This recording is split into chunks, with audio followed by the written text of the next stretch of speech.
I had it on. Can you?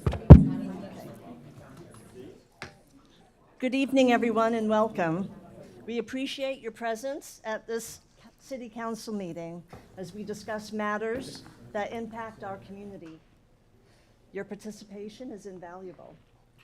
For the record, today is March 19th, 2026, and the time is 6:30 p.m. I'll begin with the roll call. So, Council, when I call your name, please say here or present. Mayor Maxton. Here. Council Member Stroop. Here. Roden. Here. Olvera. Here. Pearson. Here. Parker. Here. And Swarek. With 7 members of council present, a quorum is declared. Thank you, Christina. And tonight we have the privilege of having Cub Scout Pack 109 with us here tonight. And I'm going to ask them if they would help me in leading the Pledge of Allegiance. And would everybody else please stand?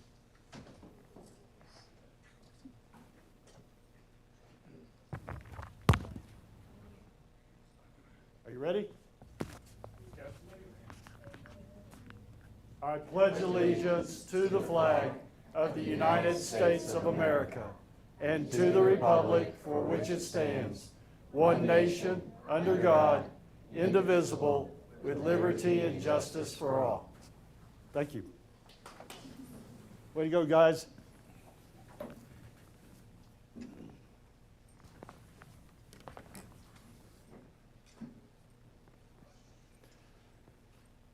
We have a full house tonight.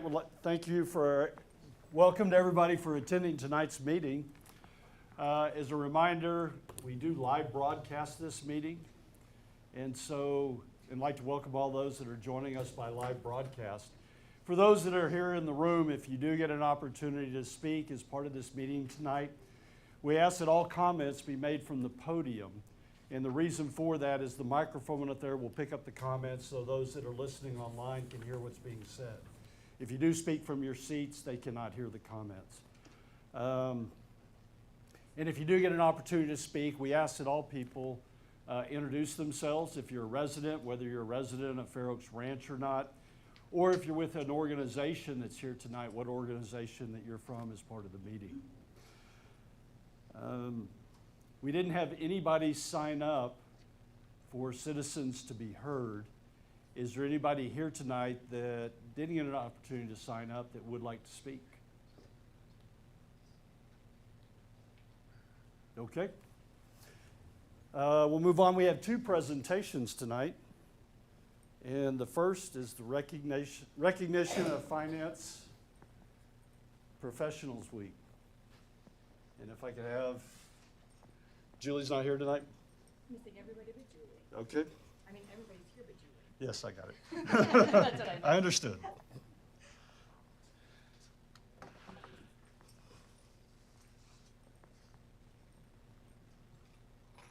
Next week, the 23rd through the 27th of March, is recognition of finance professionals. And we have an awesome finance department here at the City of Fair Oaks Ranch, led by our finance director, Summer Fleming, and Julie Lovelace, who's the accounting manager, is not here tonight, but Keely Burnett, who works in accounting, Andrea Cervantes, payroll and accounts payable, and then Clayton, who does all of our procurement. What a great team that we have here. And their responsibilities include preparing and managing a detailed budget each year for our general fund and for the utility fund. They prepare our 5-year forecast, manage our debt and bond obligations, develop and manage our investment strategies, handle our procurement operations, and develop and oversee our internal controls and risk management for the city. And that in alone, just those items, is enough to keep anybody busy. But they also manage the day-to-day requirements of what's required to run a city, which is managing our accounts, payroll, paying bills, and working with contractors. And for the past 4 years, they have been awarded the Triple Crown by the Government Finance Officers Association. And to receive that, you had to get 3 awards each year. And each year they got the award for excellence in finance reporting, the Distinguished Budget Presentation Award, and the Popular Annual Finance Reporting Award. And they've also, last year, introduced a new report, the Budget in Brief, which provides a very simplified version of our budget in a 10-page document that's easy to read, but also very thorough in covering all of the budget requirements for the city. And no doubt that y'all are an extraordinary team. As they continually raise the bar in what we've done year over year, they find ways to do it better. And I'm not sure what we could ask for more from these individuals, but they always find a way to see greater ways to provide excellence to our city operations. And later during this meeting, you'll also hear from the auditor reporting on this year's audit, which will provide an unmodified opinion, which is the highest level of assurance that our finance department could receive through the audit. So on behalf of the City Council and our city staff and the residents of Fair Oaks Ranch, we'd like to thank you, and we truly appreciate what y'all do every day. So thank you very much. Can we give them a round of applause?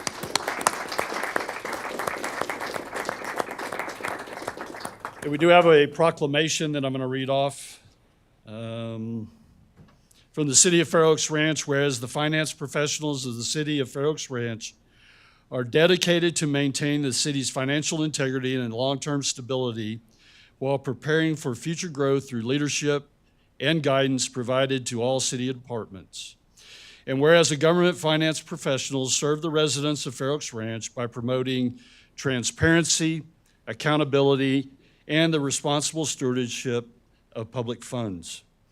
And whereas these professionals play a critical role in the city's financial planning and management processes, including the forecasting of revenues and expenditures, developing long-term financial strategies, administering debt and bond obligations, managing procurement in a cost-effective and compliant manner, and preparing the city's annual general fund and utility fund budgets. And whereas the finance department works collaboratively across all city departments to ensure sound financial management that supports essential public services, infrastructure, and utility operations for the community. And whereas the City of Fair Oaks Ranch has been recognized for excellence in financial reporting and budgeting by the Government Finance Officers Association, having received the award for excellence in financial reporting for 8 consecutive years, the Distinguished Budget Presentation Award for 7 consecutive years, the Popular Annual Finance Reporting Award for 4 consecutive years, and the prestigious Triple Crown designation for the past 4 years. And whereas finance professionals work diligently, often behind the scenes, to provide accurate and timely financial information that enables informed policy decision and ensures the continued fiscal health and sustainability of the city. And whereas recognizing Government Finance Professionals Week during the last week of March provides an opportunity to acknowledge the dedication, the integrity, and the professionalism of these essential public servants. And now and therefore, the City Council of the City of Fair Oaks Ranch does proclaim the week of March 23rd through the 27th, 2026 as Government Finance Professionals Week, and encourage all residents to recognize and appreciate the hard work and the contribution of the finance professionals who serve our city. So thank you all very much. How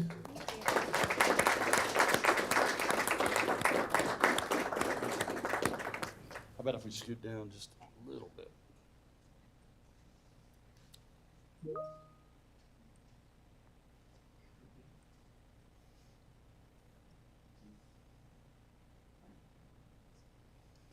Y'all want to say anything?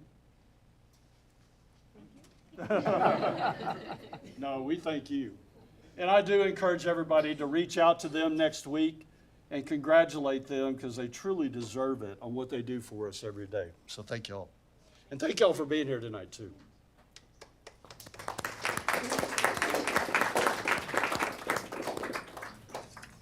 We have one more recognition, and if I could have the boys from Cub Scout Pack 109 come forward.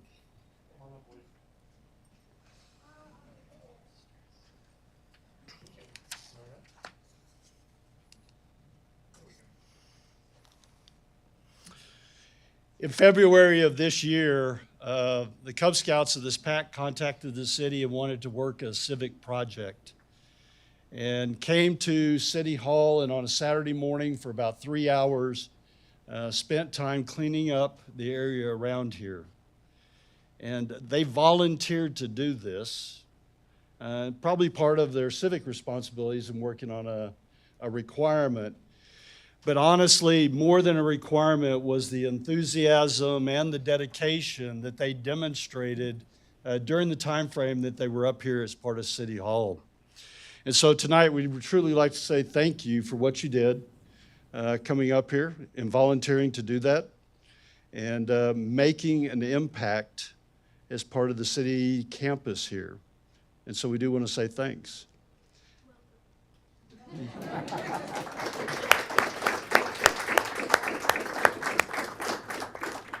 And I have a proclamation for y'all also from the city of Fair Oaks Ranch, whereas Cub Scout Pack 109 demonstrated values in action by exemplifying the core principles of Cub Scouting through their service to the city of Fair Oaks Ranch. And whereas through their actions, these scouts demonstrated the values of citizenship, compassion, cooperation, perseverance, positive attitude, resourcefulness, respect, and responsibility. And whereas on February 1st, 2026, the Scouts of Cub Scout Pack 109 undertook a civic service project to clean and beautify the area surrounding City Hall, demonstrating pride in their community and respect for public spaces. And whereas through their hard work and teamwork, the Scouts contributed to maintaining a welcoming and attractive environment for residents, visitors, and our city staff. And whereas this project reflects the principles of good citizenship, volunteerism, and servant leadership that Scouting seeks to instill in young people. And whereas the city of Fair Oaks Ranch recognizes the importance of encouraging young engagement in civic responsibility and applauds the positive examples set by the Scouts here tonight. Now and therefore, the City Council of the City of Fair Oaks Ranch does hereby commend and recognize Cub Scout Pack 109 for their outstanding civic service and thank them for their meaningful contribution to our community. Thank you, guys.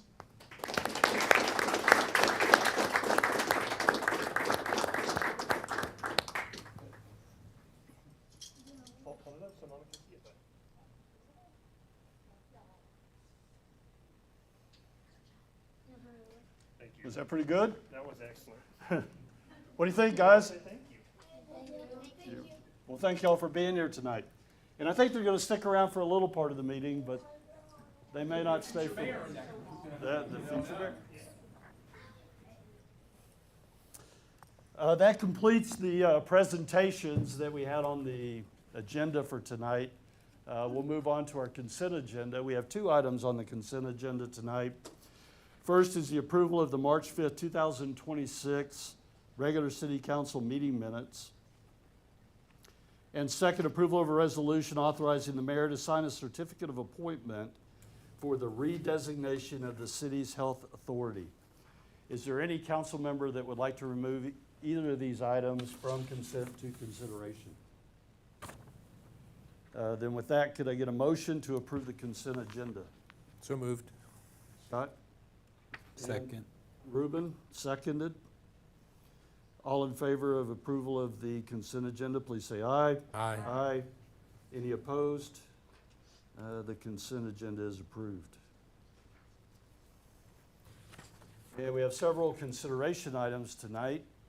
The first consideration item is the consideration and possible action accepting the fiscal year 2024-25 audit. And turn it over to you, Summer. Yes, good evening, Mayor and Council. For the record, I'm Summer Fleming, Director of Finance, and with me tonight is John Watson with Brooks, Watson and Company. The item before you is consideration of accepting the city's fiscal year 24-25 annual audit. State law requires municipalities to have an independent audit of their financial statements each year, and the city engaged Brooks, Watson and Company to perform that work. The purpose of the audit is to provide that independent review of the city's financial statements and financial reporting practices to ensure they are fairly presented in accordance with generally accepted accounting principles.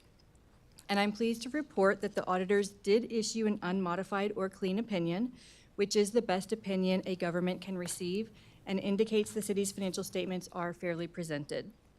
Before bringing the item to council tonight, the audit committee also met with the auditor to review the results and ask questions. Council has bound copies of both the annual comprehensive financial report, the ACFR, and the popular annual financial report at your seats. And both reports will be posted on the city's website under the financial transparency page. And I do want to take a moment to thank the finance department team. Preparing for the audit is a months-long process. It involves a lot of coordination and documentation behind the scenes, and their work does help to ensure that the city continues to maintain strong financial practices. So with that, I'll turn it over to John Watson to walk council through the audit results. And there's the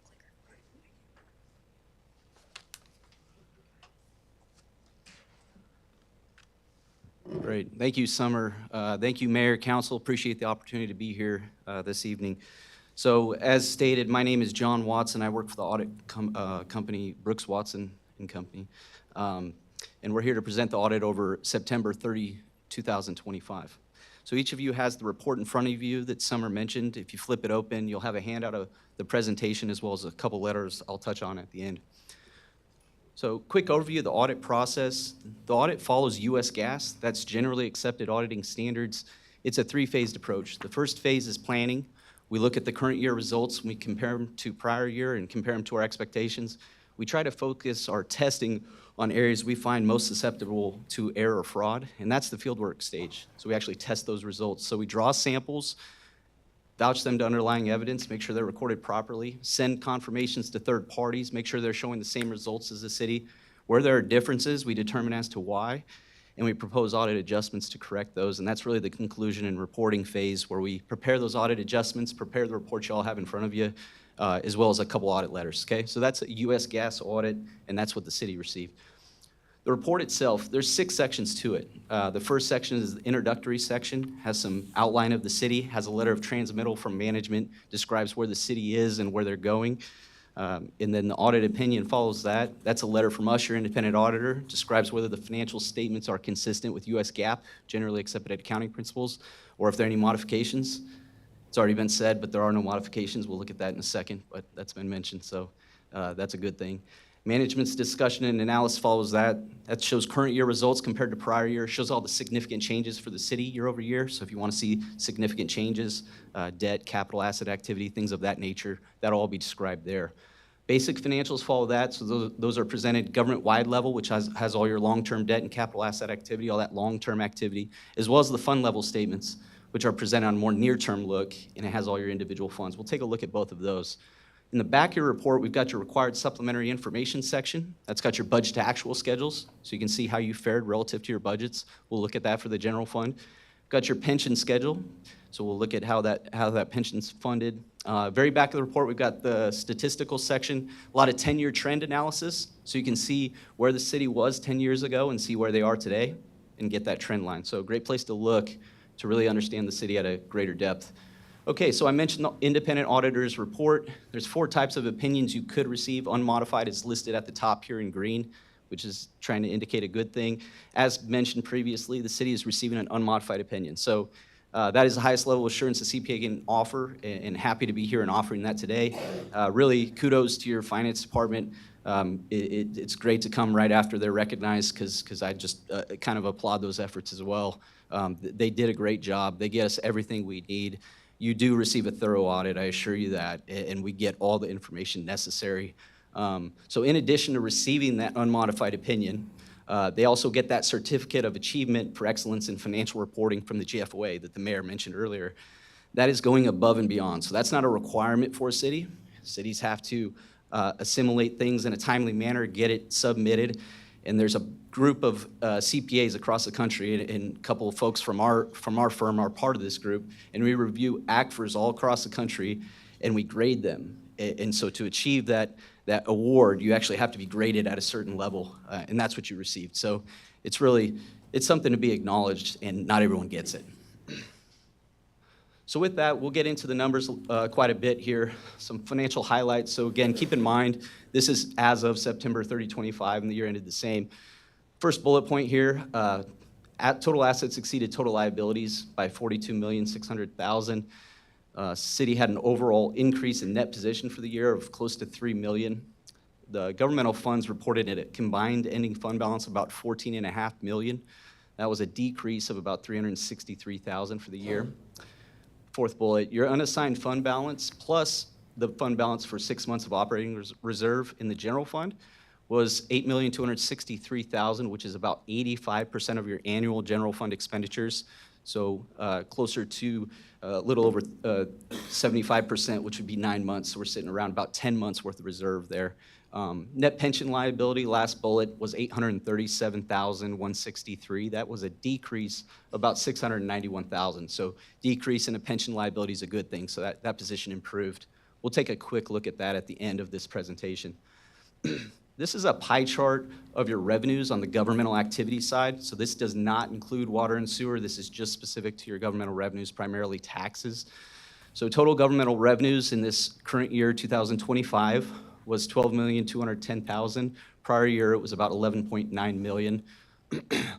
Total property taxes made up 63% of that at $7,652,000. Prior year, it was $7,390,000. Sales taxes made up 16%, about $1.9 million. Prior year, that was a little over $1.8 million. Charges for services made up 6%, about $760,000. Prior year was about $962,000. Reduction in tree trimming led to that decrease there. Okay, so that was the revenue side. This is the expense side, another pie chart, so you can see where you're deploying these funds. Total governmental expenses in the current year were about $10.4 million. Prior year was a little over $9.9 million. Your largest expense functions were public safety at 40%, a little close to $4.2 million. Prior year, very close, $4,179,000. Public works was 13%, a little over $1.3 million, less than the prior year, which was $1,433,000. Engineering and planning was 14%, a little over $1.4 million. Prior year, it was about $1,369,000. City administration makes up 10%, $1,027,000. Prior year, it was about $893,000. Okay, so that was a look at the governmental activities. This is a look at your general fund. So toward the back of your report, I mentioned there's budget to actual. This is the budget to actual for your general fund where the most activity occurs. On the left here, we've got your final budget. So that would be your original budget passed and all budget amendments passed during the year. Middle column, we've got your actual results. And then the right column, we've got your variance between budget and actual. So circled a couple of things in red to kind of indicate the variance here. So just starting top right, we can see your revenues exceeded budget by $284,951. So property taxes and sales tax revenue exceeded budget, were the primary contributors there. Total expenditures were less than budget by $788,059. So all departments were under budget and all fed into that balance there. Overall, along with other financing sources, this fed into a positive budget variance there of $1,241,315. All right, so all that activity was on the governmental activity side. In addition to that, you have the business type activities or the proprietary fund, which is your water and sewer fund. So this is presented like a business. It's got your operating revenues at the top, operating expenses, and then operating income and some non-operating activities. So we can see, starting with the red circle here, operating income was $1,040,684, so you did operate at a surplus. After your non-operating revenues and expenses, primarily investment income and interest expenses, there was an overall positive change in net position of $1,194,445. So consistent with our expectations, it operated at its surplus, which is important for those funds as they're pretty capital intensive. Okay, so a lot of data over those two sides of the government. I mentioned toward the back, we've got the pension, and that's what this schedule is. So page 88, you've got a 10-year look at the pension, where it was 10 years ago, where it is most recently. Here we've got the most recent position, which is circled in red there, 837,163. So the estimated pension liability, top middle, is 15,774,000. That asset is 14,937,375. So the asset is slightly lower than the liability, which shows that net pension liability of 837,163. That's an improvement over the prior year, if you'll see just to the right there, which is 1,527,916. So I mentioned that decrease in the liability year over year. So what does this all mean? Couple bullet points for you to think about. Funded ratio is really important when we think about pensions. So the city's current funded ratio is 95%. The asset is 95% of the liability. That is good. Average funding level nationwide in 2024, study by NCPERS, was 83.1%. So you're about 12% higher than the national average. So you're sitting in a great position. Where does this impact the city?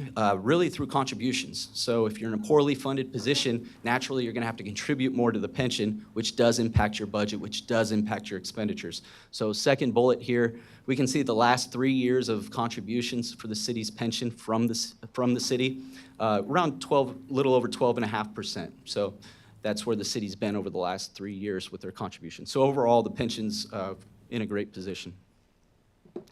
All right, so that's kind of number results, some additional information within that report. In addition to that report itself, I mentioned those two letters that are inserted within there. I'm going to touch on the high points of them, and certainly if you have questions, I'll go as much detail as you'd like. The first letter, just a couple of things. Audit was conducted in compliance with all ethics requirements regarding independence, so we don't have any relationships with the city outside of this contract. We're completely independent. The city adopted a new accounting pronouncement this year, GASB 101. It basically means that the city now has to account for accrued sick time at a deeper and a higher value. In the past, it was based on how much was paid at a termination of an employee. Now it's based on estimated usage of that sick time by those employees. So more estimates for the financials, another layer of complexity, and more liability recorded. Your team, I think, did a great job implementing that.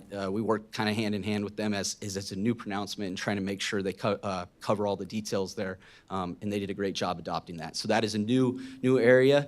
You'll see a restatement, so anytime you adopt a new accounting pronouncement, not anytime, but the majority of time, there's going to be a restatement to the prior year because it needs to reflect similar accounting both years. So that's what that restatement relates to when you look at it.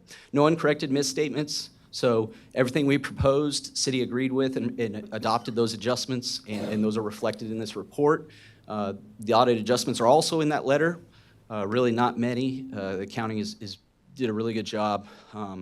Last report, internal controls. So we go through all the internal controls, do a lot of walkthroughs, talk to a lot of folks with the city.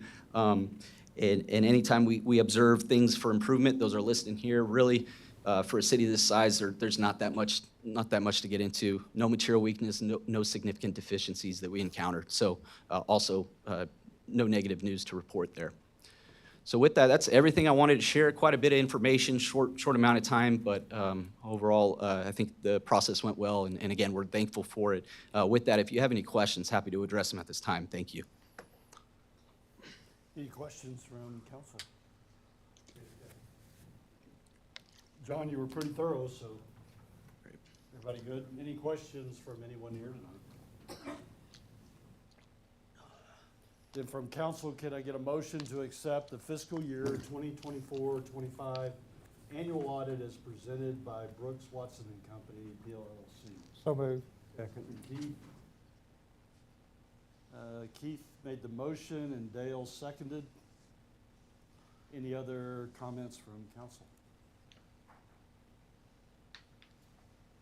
Motion on the table, all in favor, please say aye. Aye. Any opposed? Motion is approved. Thanks, John. Thanks, Summer. Appreciate it.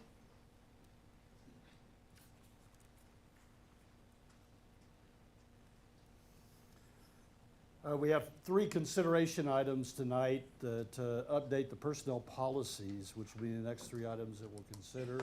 The first one is the consideration and possible action approving a resolution amending Chapter 8 leave of the City of Fair Oaks Ranch, personnel policies related to extended military leave.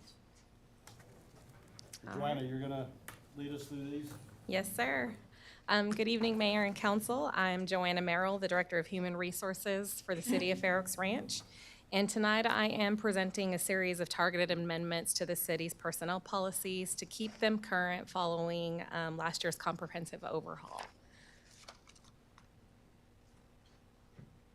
So as we get into these, here we're going to begin with the amendments that we took to Chapter 8 on page 199 of the agenda packet. This amendment focuses on clarifying how the city administers military leave in alignment with both Texas law and with federal USERRA requirements. We did this by first confirming that eligible employees receive up to 15 days of paid military leave per federal fiscal year, and as required under Texas law. Now, we did this by revising the language to clearly distinguish that any additional military service beyond those 15 days transitions to unpaid leave while remaining fully job protected under the USERRA requirements. Now, this distinction is particularly important because it separates the city's paid benefits from those broader federal protections that ensure employees can serve without risking their employment. Additionally, we standardized how leave is measured by changing the language from calendar days to working days. The change is significant in that it ensures that employees receive the full intended benefit of their military leave. Now, by measuring working days instead of calendar days, we avoid unintentionally reducing leave for employees whose schedules may not align with a traditional Monday through Friday work week. This also just creates consistency, and it removes any ambiguity on how we track that leave and how it's applied across all of the departments equally and consistently. Now, this last slide highlights the second component of the amendment that simply reinforces the existing reinstatement right provisions that are under USERRA. But we basically clearly just stated this in the city's policy that it is our obligation to return employees to the position they would have attained had their employment not been interrupted by military service. While this requirement does already exist under USERRA, explicitly stating it in our policy strengthens it and aligns it with those federal standards, just to ensure that both employees and supervisors are clear on their understanding and how those provisions protect our staff. Now, based on these updates, staff is recommending approval of the proposed motion amending the Chapter 8 leave for the City of Fair Oaks Ranch personnel policies. And if council has any questions, I'm happy to answer those at this time. Everybody good? Any questions from anyone here tonight about this policy? And from council, can I get a motion to approve a resolution amending Chapter 8, which is leave, of the City of Fair Oaks Ranch's personnel policies related to extended military leave? So moved. Is that Scott?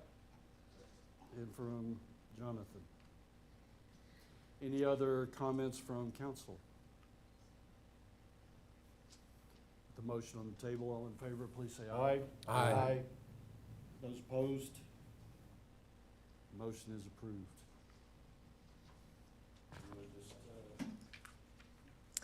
I'll transition right into the next one. So now this next group of amendments is going to span several chapters, chapters 3, 10, and 11. The updates in these chapters are driven by how our operations have evolved over the past few years. So historically, the city has not had to rely on the use of CDL-regulated vehicles to conduct business. And as a result, we just did not have a fully formalized CDL language embedded across our policies. because at the time they just weren't needed. Since that time, we have strategically expanded in-house services and increased our use of larger equipment and different vehicles that now do fall under those Department of Transportation and Federal Motor Carrier Safety Administration regulations, which kind of going forward I'll just refer to as DOT and FMCSA, just respectively. The expansion of those in-house services created a gap where we had operational needs subject to those DOT and FMCSA regulations, but with no fully integrated policy and framework to support them across our hiring practice, our safety requirements, and just our general day-to-day operations. So the following updates are aimed to close those gaps. Now, as we look at the first chapter, Chapter 3, we formalize the CDL program within our own hiring practices. This includes incorporating those DOT and FMCSA requirements into our pre-employment and our ongoing qualification process. Specifically, it strengthens the screening requirements such as medical certifications, drug testing, our driving record reviews for CDL designated positions, and these updates ensure that the individuals we have operating regulated vehicles are all meeting those federal safety standards from the outset through the entire course of their employment, thus reducing liability and ensuring full compliance with those federal requirements and regulations. In Chapter 10, we added a new section to this one to address drug and alcohol testing requirements that were specifically related to CDL regulated positions. Those federal regulations require specific testing protocols, including the pre-employment, post-accident, reasonable suspicion, and even random testing. This update does align our internal policy with those requirements, and it establishes clear administrative standards for how testing is conducted and managed. The other thing, it also clarifies employee expectations, which is also critical both for compliance and for defensibility should we need it. Now, Chapter 11 addresses a little bit of the operational side of the compliance. This update restricts the operation of commercial motor vehicles to employees who hold the appropriate CDL required endorsements. It also clearly states that employees who lose their CDL medical certification or become otherwise disqualified may not operate those regulated vehicles until compliance is restored. And subsequently, if failure to regain those required credentials occurs, that could result in disciplinary action up to and including any array of items from reassignment, separation, and that's all in accordance with our policies and disciplinary process within the handbook. Now, why did we choose these updates in general? These updates were just necessary in order to establish a complete and consistent CDL compliant framework across our entire organization.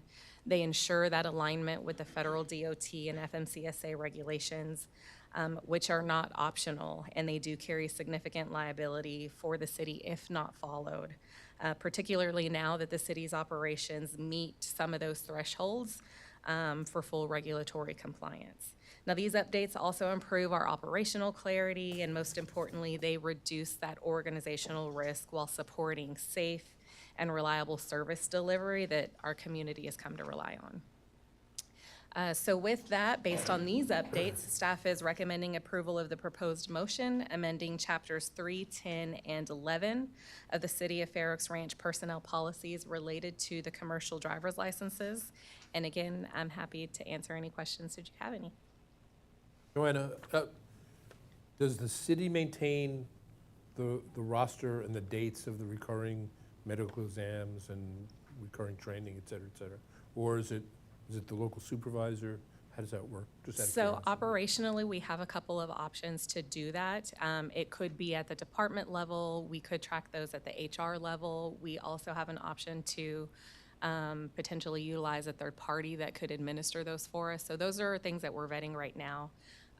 Currently, we will be tracking those internally as we get them and maintain them. So. Because I know it gets confusing and sometimes hard. You almost have to have a person to go ahead and whose job it is to track, you know, when does employee one have to go through this medical and Yes, sir. all the required testing? Okay, thank you. Just about every company I've ever had.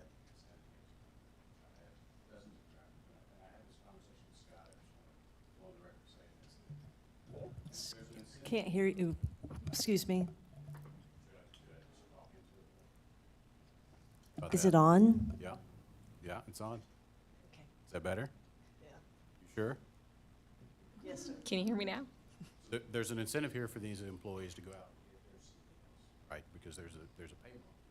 At the same time, in all of my previous organizations, if I would have implemented something like this, I would have absolutely had employees that could get their CDL that had no business driving a truck for me. You know, they don't fundamentally understand how much responsibility it is when you're in a truck that size, right? So I mentioned to Scott, and he seemed kind of open to it, that you know, we need some kind of ranking system where we know how good our men are at driving trucks, you know, and if we have one of our A team available, then that's our first choice, and then we go down from there. They have their CDL license. The other thing I would say is, for me, it's always been way cheaper to outsource all the records keeping and drug testing and everything. I used a company, they're still around, they're called Foley Carriers, and it was the cheapest that I'd ever found, and they were thorough.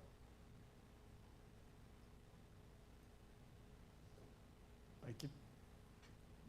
Ruben? That was sort of my question, was, like, in terms of the driver qualification files, making sure the CDL is still up to date, or if they have citations, whether in a company vehicle or a personal vehicle. Are you all going to pull records every year or two, or are you relying on self-report? Who's going to manage and make sure the driver qualification file is complete, and who's going to handle the ongoing training, or initial training or ongoing training, depending on their experience habits? So we do currently have in our policy that we do, it's a combination where we have employees, it is a requirement in the policy that they self-report. Following the adoption of these additional policies, we will also be doing the annual driving records report.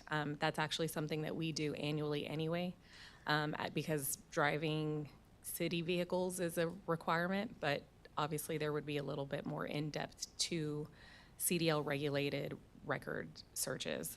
Whether we do that, again, internally in-house or externally, we are still vetting that with our procurement team and with legal to make sure that we're getting all of that in place. So we've been advised we have up to about 12 months to get all of the records retentions and operational items put into place. So we are slowly chipping at each step of the process as we go. What about, like, the file management and training in-house? Most likely, the file management will be in-house unless we are fortunate enough to bring back and can afford to use a third-party administrator, at which time they would hold those records for us. Other organizations that I've worked for, there are some that you tend to have to hold on-site regardless of whether or not you have a TPA. So that'll just kind of depend on what we look at as our operations go forward. But at the end of the day, it is on the onus of the city to make sure we maintain those. Last question, I mean, how many CDL drivers do we expect to be having or have? So I do cover that here in the next item. I don't have the specific number, but I want to say right now, between the different positions that we're looking at, 8 to 10, I believe. Do we have, or is that part of what's being created, a driver safety program for training our CDL drivers, or having them sit through some kind of training, or or on the road training? That's something Ruben and I deal with on a regular basis. Absolutely. So that's definitely something that we're going to be exploring through this, is what the training and the maintenance and upkeep is for that. There was a new regulation, which I know y'all are aware of, that required CDL drivers to go to an official school in order to get their certifications now, whereas before it wasn't as strenuous. So we do already have plans in place to put our employees through that, should everything continue to go as needed. So we are following the appropriate steps to make sure that they get the training they need to obtain it initially, and then to maintain and sustain that training going forward. Okay. Yeah, because that kind of goes in line with what Jonathan was saying, and we see it a lot in our daily lives, that, you know, you can go through a course and get your CDL, and go get hired at a place and start driving, and you really shouldn't be driving yet.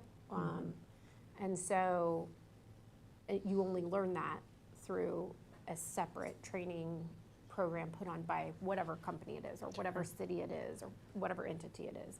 And so that would be something I would strongly encourage us to look into. Absolutely. Yeah, and to Jonathan's point, like when you start looking at, if we have 10 CDL drivers, the file management for each DQ file, the training, the drug tests, the med cards, and the ongoing, sometimes it's better to have an outsource. Otherwise, we'll be looking at having like a CDL supervisor or manager whose job is to do that. And so you have to balance what's the most efficient routes to keep in-house. Have a company that this is what they do, manage it. Absolutely. Scott, did you have something else? No, I'm good. No good? Anybody else? There was one other thing I wanted to bring up on page 231 of the packet, when it talks about the mandatory post-accident drug and alcohol testing. I know the FMCSA requires CDL drivers to have post-accident testing in certain situations. On 10.05.03, it just talks about workplace accidents. And so, and I know this is being really nitpicky, but if we're gonna have people driving vehicles that aren't necessarily on site, right? They're not at the workplace, then we might wanna consider having some language related to, or wherever the vehicle is being used or whatever. So it's not just on the city campus. Do you understand what I'm saying? Does that make sense? People are gonna be driving commercial vehicles or CDL vehicles, not on city property. Then does that qualify as a workplace accident? Like if they're going to pick up a load of material or something. Right, and they get involved in an accident, they have to go get a drug test according to the FMCSA. But according to 10.05.03, it only talks about workplace accidents. I guess it would be, what's the definition of workplace? I know, and I'm sorry to be nitpicky, but this is what we do. In policy, we have that in several, because we have an existing, as Joanna mentioned, existing policy, a drug testing policy now, and we've always interpreted the workplace to be where you are. Different Okay. people have different work settings throughout the day. Not everyone works on the city campus, so Okay. whether it's here or on the road or at the water plant or wherever you are, that is the workplace. Okay, We've as always- long as, yeah, always as long as interpreted that that's way. understood or clear or whatever, then that's what I was concerned about. Good questions. Anybody else?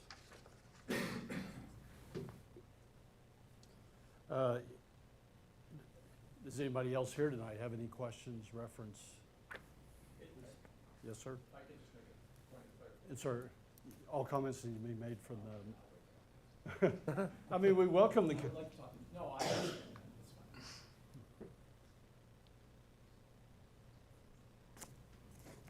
Okay. Then from council, can I get a motion to approve a resolution amending chapters 3, 10, and 11 of the City of Fair Oaks Ranch's personnel policy related to commercial driver's license? So moved. Jonathan, Second. and a second from Ruben. Any other comments from council? I think this is a really good step. I like this. We did sell a dump truck recently that was perfect, you know.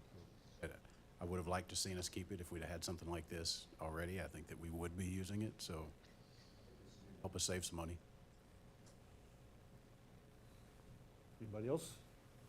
The motion on the table, all in favor, please say aye. Aye. Any opposed? The motion is approved. And you just want to roll into the third one?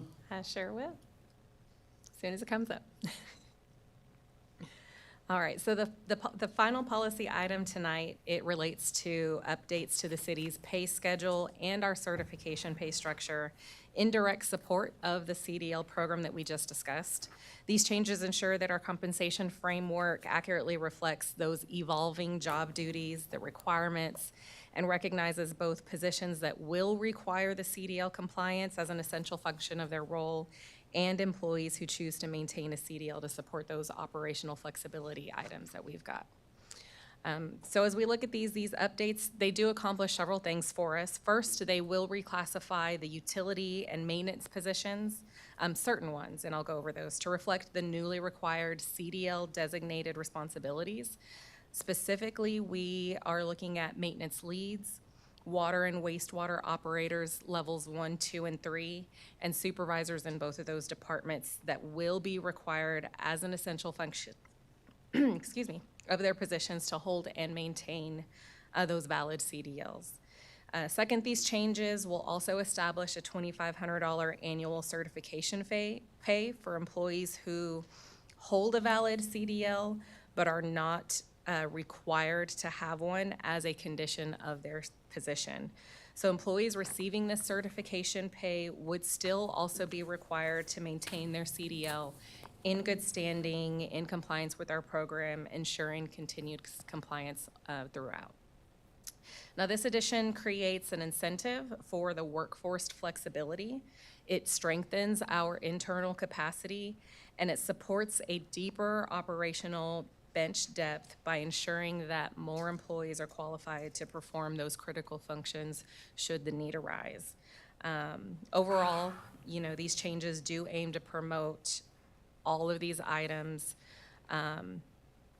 while specifically acknowledging, to Mr. Sorick's point, the CDL certified employees are a high demand workforce commodity, and they are essential for us to maintain reliable operations throughout. Why these updates were needed for the pay adjustments is, again, directly tied to the operational changes that have occurred since completion of the 2025 compensation study. At the time we conducted the study, the scope of those CDL responsibilities across the utility and maintenance operations, again, were more limited. They just weren't required at the time. So many of the current regulatory requirements that we are now going to have to follow, they just weren't applicable to our day-to-day operations. Now, since that time, as I mentioned before, the city has intentionally expanded some of our in-house service delivery, which has increased that reliance on commercial motor vehicles and the equipment that is subject to those DOT and FMCSA regulations. As a result, those certain positions will now be required to take on that additional responsibilities, including maintaining a CDL, meeting those medical certification requirements, and complying with those ongoing drug and alcohol testing standards. Because these are operational and regulatory shifts developed after the study was finalized, the associated compensation impacts were not previously evaluated or incorporated into the adopted pay structure earlier in 2025. So since identifying these requirements, staff has consulted with Evergreen Solutions, which is the vendor that, the consultant that did our compensation study, and they did recommend adjustments to our current pay schedule to ensure that we have continued alignment both internally and with our external markets. And based on that, these updates do reflect staff's recommendation for approval of the proposed motion, amending the City of Fair Oaks Ranch General Government and Public Safety Schedule and Certification Pay List as related to this commercial driver's license program.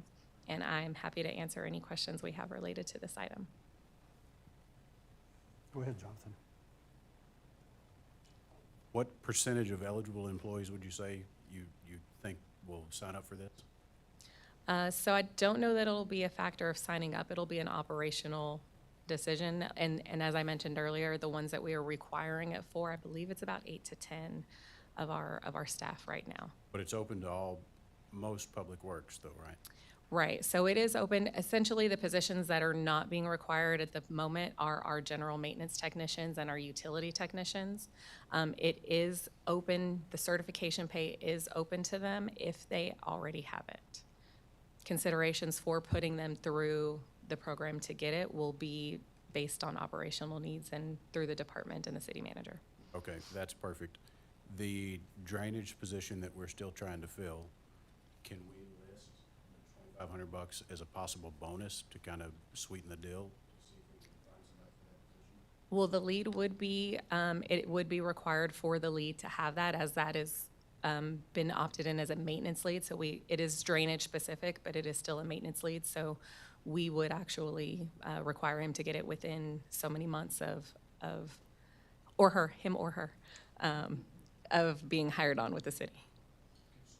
So as soon as we vote on this, if we approve it, then it'll update that Indeed posting or wherever we've got that job posted at. Correct. We would go in and update that as needed. It'll have the bonus. Right. It'll reflect that different shift. Okay, thank you. Is the $2,500 annual certification pay, is that for someone who happens to have a CDL but is not going to use it for the city? No, that's not the intent. Maybe I'm reading it wrong. Yeah, so again, it would apply to specifically the utility and maintenance department in those positions where it's not required. And if they hold it, it provides the department that bench depth in order to have more people to use it. Now, if they have it, I don't see any reason why we wouldn't maintain that for them. But any additional ones, again, those would have to go through the department, an approval process regarding business needs. But they are eligible for it as far as the policy level is concerned. But is there a position within Public Works where they're not going to drive a CDL truck, and if they just go out and get a CDL, now they get a $2,500 bonus, even though they're not going to use that CDL? No. Okay. If I'm understanding that correctly, no. Again, this only applies to utility and maintenance. Even our technicians, if there was a need, there is a possibility that they might have to drive a combination truck-trailer vehicle that met these regulations. Now, obviously, if we have other employees who can do that, we don't have to have them do it. But again, that is to promote that workplace flexibility, that departmental depth, should we need it. I mean, emergency main breaks happen all the time, right? Anybody else?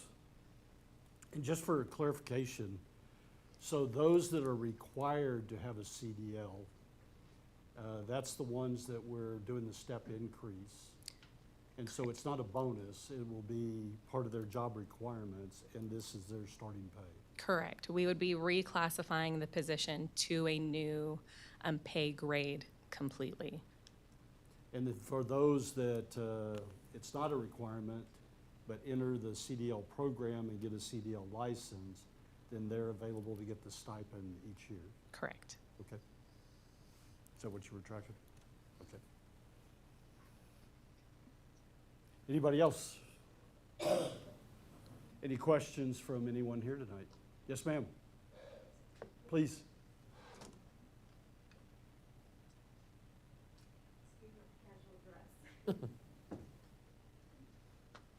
I'm Veronica Antonelli. I'm a Fair Oaks Ranch resident, and just a question regarding the certification pay. Is there a clawback period in case there is, someone were to get the bonus after obtaining their CDL and they were to leave employment?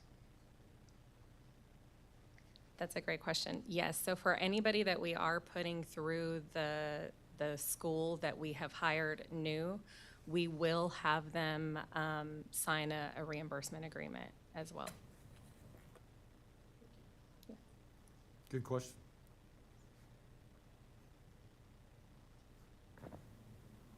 Anybody else?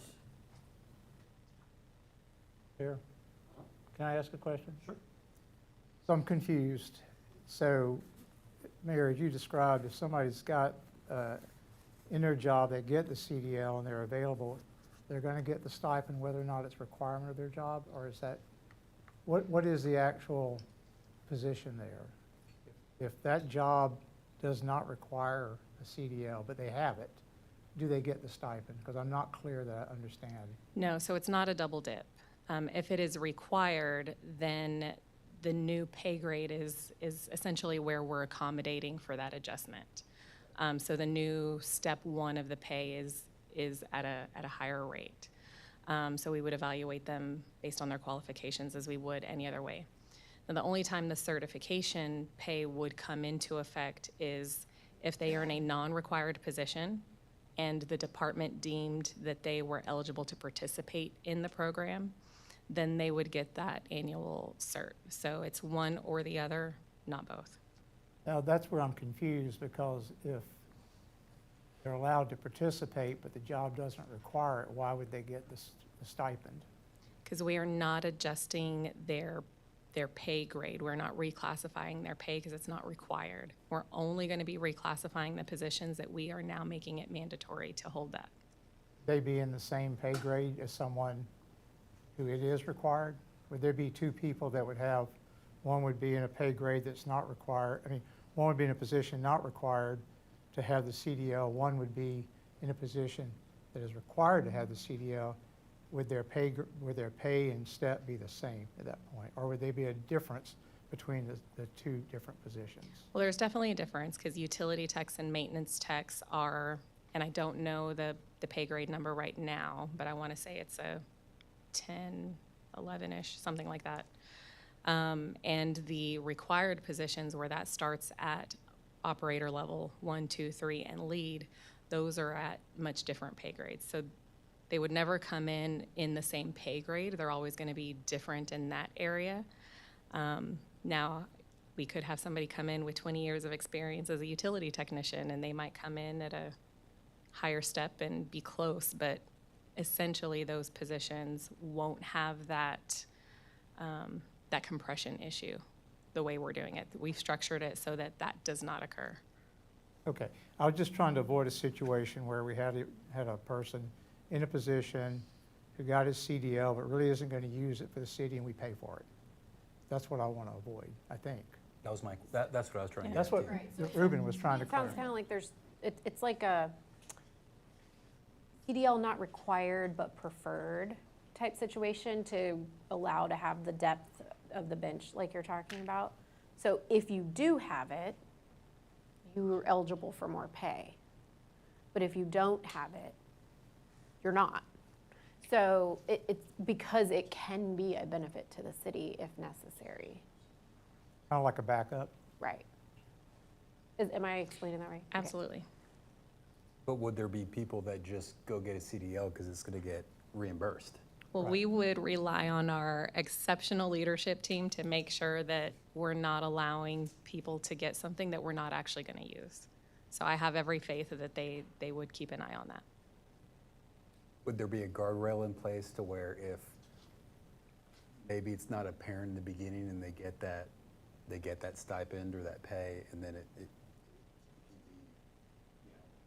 not continued if it's not being realized or if it's not going to be realized? Correct. Our certification program, like our pay and things like that, it's not a given. It's not a guarantee, right? You have to maintain, you have to keep up with the standards. It has to be in operational use. So technically, at any point, the city or the department could deem like, hey, we no longer need this, or it's no longer operationally beneficial.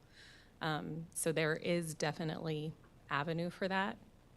I don't think that will be an issue for our team. They're pretty good at making sure that they're responsible with vetting what's needed and what's not in those areas.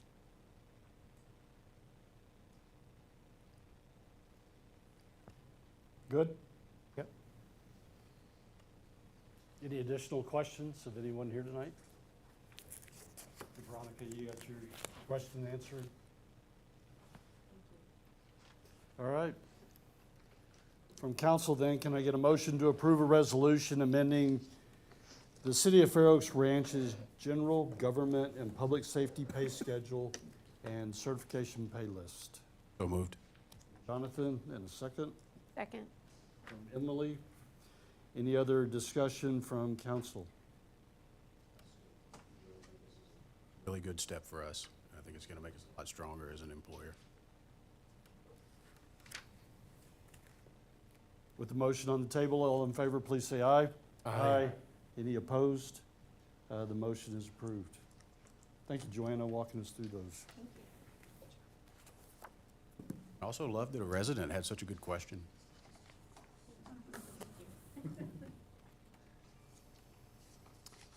The next consideration item that we have is the consideration and possible action approving a resolution authorizing the execution of an agreement with Matrix Consulting Group for Facilities Master Plan. And Clayton, you're kicking this off? Yes, sir. Good evening, everyone. I'm Clayton Holscher. I'm the procurement manager, and Jessica Relucio, our city planner, will also be presenting. This will be a joint presentation tonight. So we are going to be presenting for your consideration, approving a resolution for authorizing the execution of an agreement with Matrix Consulting Group for the conduction of a facilities master plan. I will walk you through how we got to this point, and Jessica will go over like the scope and next steps in more detail. So just for a little bit of background, the current year budget includes $100,000 for a facility master's plan. So in order to support that, we issued a request for qualifications, and that was advertised in mid-December with those submittals coming in mid-January. We received 5 responses out of that. We had our initial evaluations, and then ultimately we conducted shortlisted interviews with 3 firms. We also looked at previous examples of their completed work as part of that process. So you'll note on here that negotiations were terminated with the first firm due to a non-agreeable cost.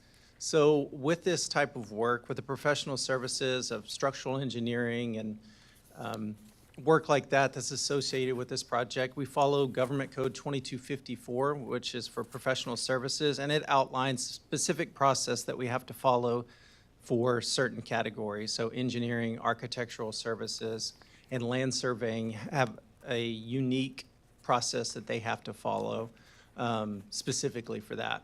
So we don't receive pricing up front. We make our selection based on qualifications, and then we start negotiating with our top-ranked firm.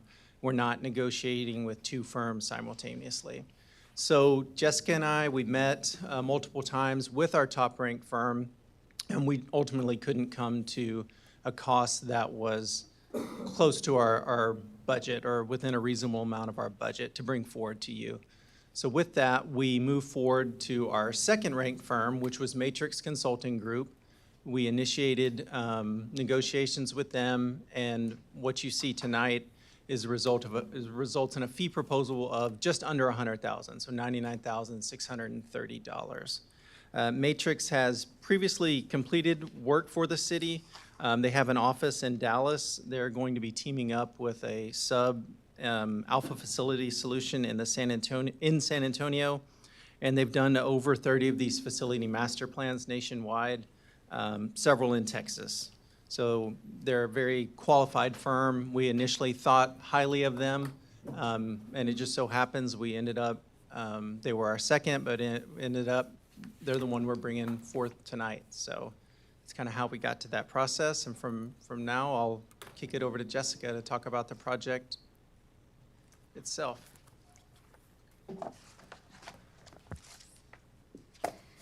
Thank you, Clayton. Good evening, council members and attendees. Jessica Relucio, City Planner. And now I will get into the scope here and briefly discuss what it entails and its purpose. First, the plan will include an assessment of the functionality and expandability of existing facilities, including the city campus, which encompasses the City Hall, Police Department, public workspace such as maintenance and utilities, parts warehouse, offices, the shed, equipment, the vehicle yard. And then we also have the FORHA building. And then there's also the old PD building that's currently vacant here on campus. Also, we do have the fire stations number 2 and number 3. And then lastly, we have the elevated storage tank site that's going to be located on that 3-acre lot area. So the assessment of these facilities will assist in prioritizing projects and improving necessary requirements to ensure the city can continue to provide effective service in functional workspaces while maintaining efficiency. Next, the purpose of the plan is to serve as a long-term guiding document for future expansion, possible new construction, possible renovation, reconfiguration, and potential multi-use of buildings or equipment space areas. The plan will also ensure that city facilities meet the needs of current and future residents as the city builds out.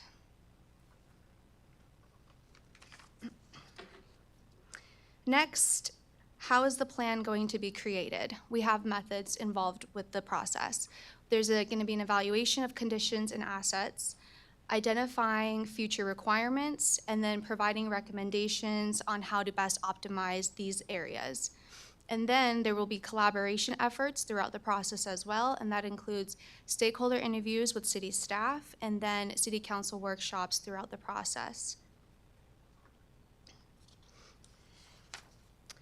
So in total, the project timeline is expected to take about 6 months, concluding around August 2026.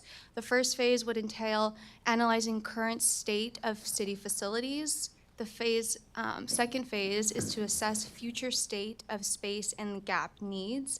Phase 3 is a preliminary recommendations and cost estimates, which will all be presented to City Council at this point. And then Phase 4, we will have a draft facilities master plan, and then present that to City Council. Phase 5, incorporate any additions, recommendations, and have a final facilities master plan presented to City Council. In conclusion, staff is seeking consideration and possible action approving a resolution authorizing the execution of an agreement with Matrix Consulting Group for the facilities master plan. Staff is available for any questions. Thank you. Questions?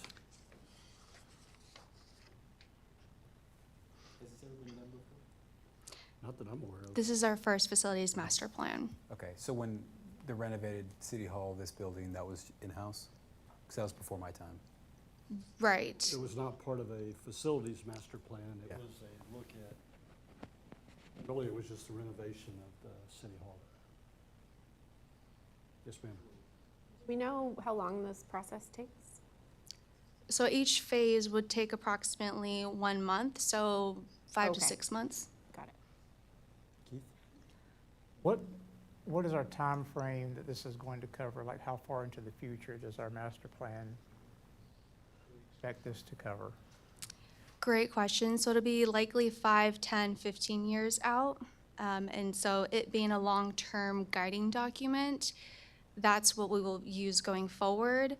If in the future, if it's not 15 years, if it's 10 years, and it has to be updated based off of regional growth or change in general, then the city could revisit the plan. So this is just going to take an assessment of everything we have, bake into it what we know to be coming right now, what might happen down the road based on population growth, what type of facilities, maintenance, all those things that might be needed to support the city as it grows. And so we'd have kind of a framework, and then take it back. We'd have to assess the cost. And is any of that going to be, are we going to be looking at any kind of general cost estimates through this process? Is that part of it? Yes, there will be some high-level project cost estimates based off of the different options that are going to be presented to us as recommendations for all the different locations as part of the scope. So will it include like our current capital projects that we have? Does it include all those in the scope? The scope is going to include city campus area, and then fire station location 2 and 3, and then the 3-acre location where the elevated storage tank is proposed to So go. the elevated storage tank would be part of that, yeah. Yes. Mhm. Having sat with you guys, one of the things I found really interesting in this for council members is that these guys will actually go out to staff and have a discussion with each of the public works guys, the cops. What do you think you're going to need and be able to work that into the plan? Of course, it's, you know, it's a crystal ball thing. We don't know what the future's gonna bring, but at least it'll be a living document that we can work from to see what are we gonna need in 10 years. And Matrix guys seemed to me when we were talking about it, they've done a lot of them. And since we've never seen one before, to me, it's really interesting to see how this is gonna work out. But I like the hands-on approach where they're going to go out and talk to all the different departments. I think that's the only way to really get a feel for what we're going to need as this goes forward.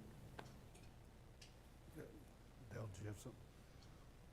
Will this have any overlap with the strategic action plan? No, Which is 5 years versus this is what, 5, 10, 15, or 20 years? So there might be some overall like vision statements kind of ideas on that, but initially, when it gets down to the details, not really. No, this is going to be focusing on these areas, and then site tours will be conducted, staff interviews will be done, a little bit different questions than I'm sure the strategic plan is doing. So not quite the same. I'll elaborate a little bit though. I'll first point out that this is a strategic action plan item to complete a facilities master plan, so that's one. And then based on the study, I could foresee potential future additions to the strategic on an adopted report. So it won't, to Jeff's point, the new projects will not be in the main strategic plan that we expect you'll see, but in future iterations, I could see potential adjustments. Along with the financial projections in this one and strategic action? Estimates at least, yes. It'd be very similar to, like, we have a master water plan that lays all the projects for it. Yeah. And they get incorporated as part of the SAP. This would be another master plan that would guide us and could have projects incorporated as part of SAP. Exactly right. We have water, we have wastewater, we have drainage master plans already. This might just be a question for all engineering contracts that we budgeted for in the past and we're just now seeing. But so we budgeted for this, and then the era of AI tools just came upon us, right? I would be very surprised if Matrix didn't pick up a few AI tools that are, you know, the guys come in and they say, look, your guys are gonna, their hours, they're gonna cut them in half. You know, they're gonna get their work done so much faster. But are we paying the pre-AI hours or the post-AI hours? You know, and I don't know that that's something that you can really figure out, but at what point do we start lowering what we send out as what we expect to pay based on the fact that people that are doing this kind of stuff are having to spend less time because now they have AI agents and AI tools that kind of help them figure this stuff out? So some of these agencies or firms may have something like that, or they may not. And then as far as labor hours go, we do have a breakdown cost of how the time is being broken up. And that was one of the reasons why we didn't go with the first option. So that's definitely in mind. And we also know that Matrix will be coming to all of these sites and doing tours and doing in-person interviews. And then maybe they will do some kind of background computer software, like what we use for other processes and everything. I think more of my question is, you know, if we would have sent this out at 120 grand, all the bids would have come back at like 119, you know, or 110 to 120, right? Like you know, that's just the way that historically it goes. So Clayton reiterate the procurement process, because with professional engineering and architectural firms, it's a little different. We don't negotiate on price first. To answer your question and kind of elaborate on that a little bit, we did advertise a budget. So we don't ask for price, but as part of this project, we say, you know, here's the scope and here's what our estimated budget is. So the consultants, whereas they're not submitting their pricing, they know what our budget is. So sometimes firms will, you know, come in, they'll have a fee proposal under your budget. Like, let's say we put a budget out for a construction project, right? They know I need to come in, you know, within this amount. But on this particular project, the first firm we negotiated with, they knew our budget and they were still well over it. We also did some research into our top ranked firm and Matrix to see what other places have paid for some of the projects that they submitted for examples for us. We compared the hourly rates from Matrix to the top ranked firm and travel costs, things like that, and noticed savings that way. Does that answer any of? It does. I think my main question is, at what point do we start looking at the time savings that AI allows and factor that into what we, our in-house estimate of what this should cost, right? Do we have a way to get a handle on that? I think I the know short it's an- I a think the short stupid answer is hard no question. at this Yeah, point in time. right. I mean, it's but obviously it's an evolving. Yeah, I mean, in field. each firm kind of has their established process and software and system that they already have been using for years, I guess, and ones that they're comfortable to help them get started with a project, I guess. Sure, but I mean, it is rapidly evolving away from that, Correct. because of the cost savings.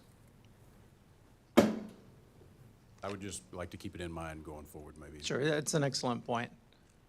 It's a rapidly changing tool, I guess I would say. Thank you. Anybody else?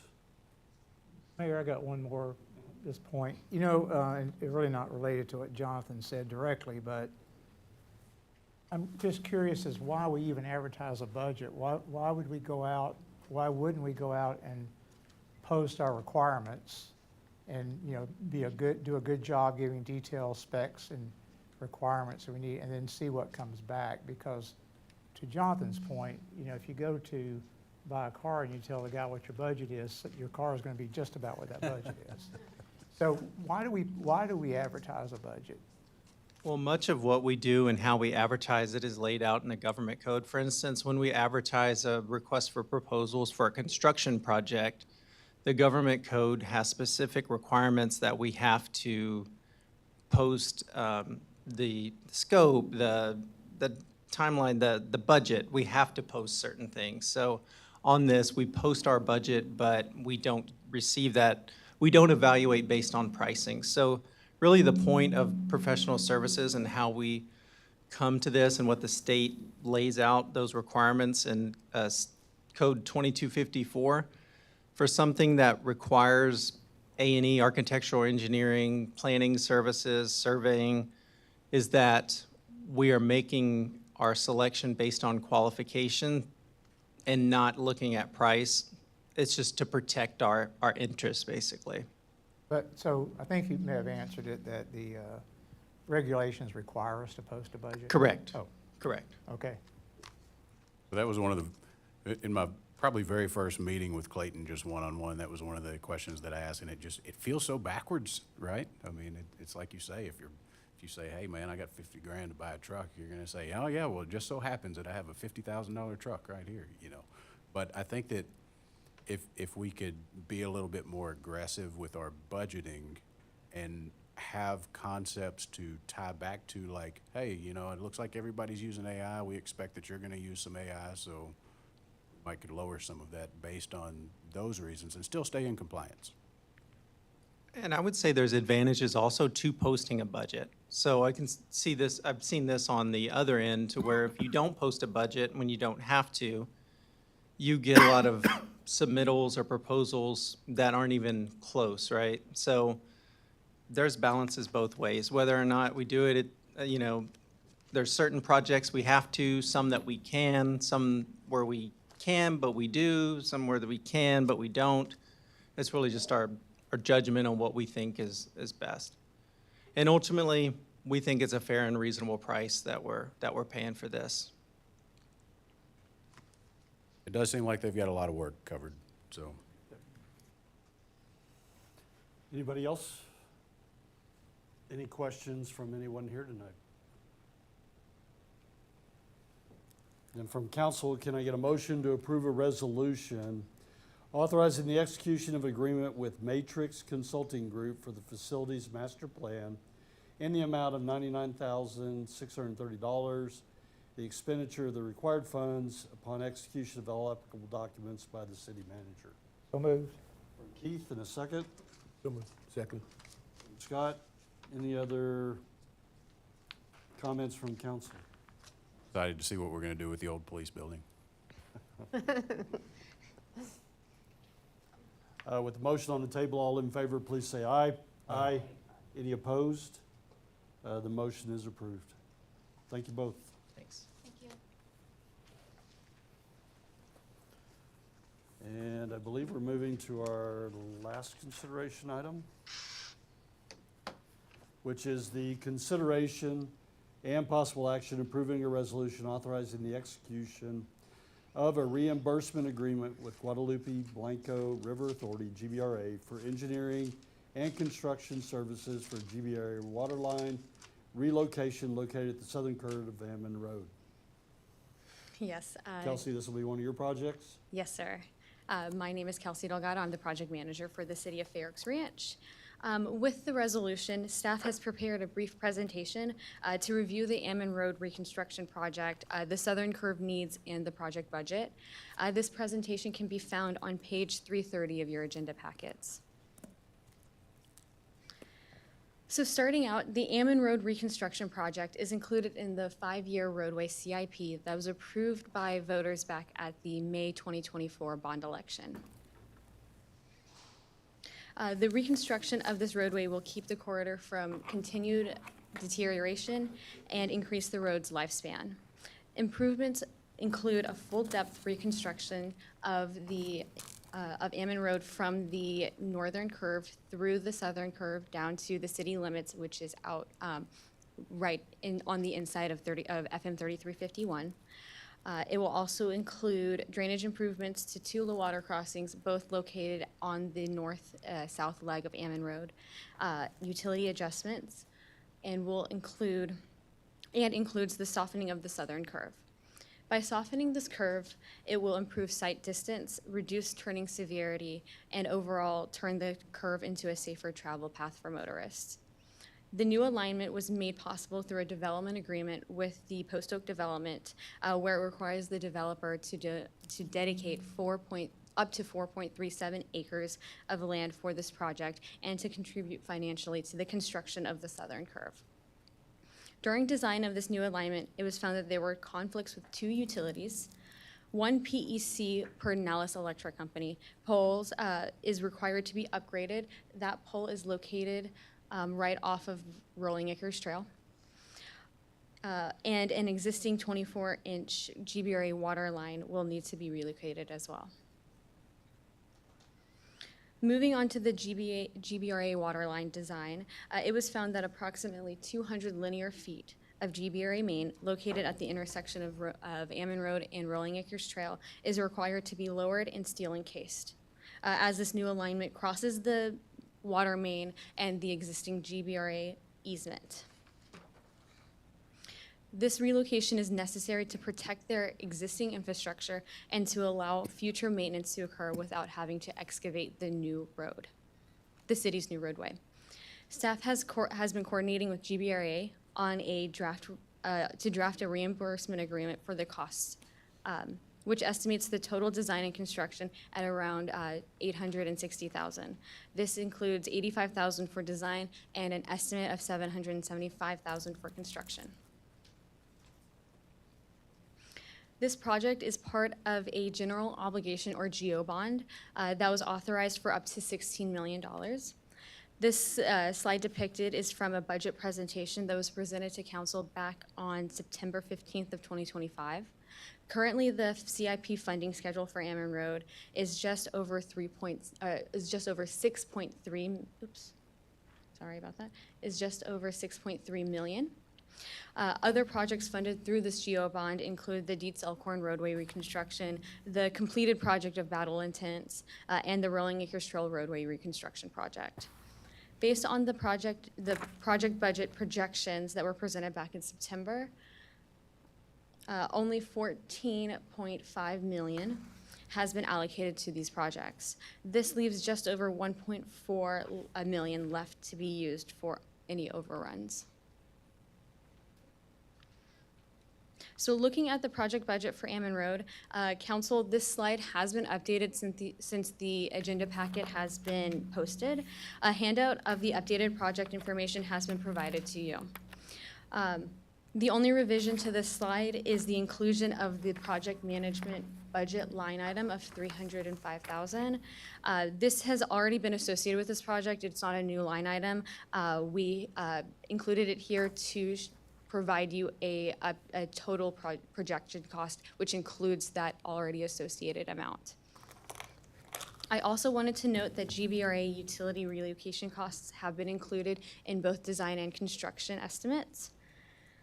For PEC, the pole upgrade, these costs have not been included at this time as staff and the utility are still under discussion in terms of drafting an agreement, and we are awaiting to obtain the upgrade costs. Included with the GBRA, including the GBRA water design and estimated construction cost, the new estimated total construction cost for this project is just over $7 million. As mentioned, the current project funding schedule is just over $6.3 million. This is a difference of about $727,000. Through the Post Oak DA, the city will receive a contribution from the developer for the construction of the southern curve, which we are estimating at right around $516,000.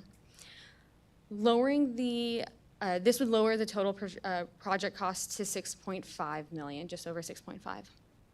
With this developer contribution and the authorized bond amount, the increase in costs for GBRA Waterline is anticipated to be covered.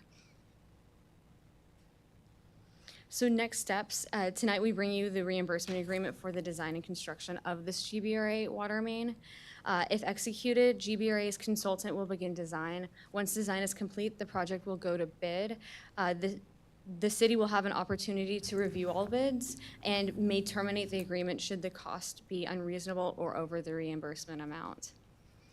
Should the city move forward, construction would then begin in the summer and would last around 5 months.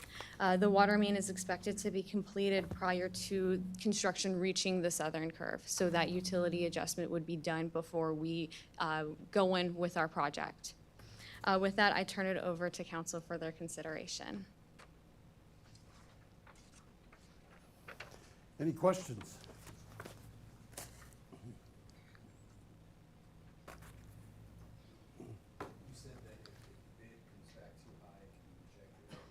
We have the opportunity to terminate, or we have the opportunity to come back to council to amend it as well. So if it's rejected, if it's too high or unreasonable, as you said, then what happens then?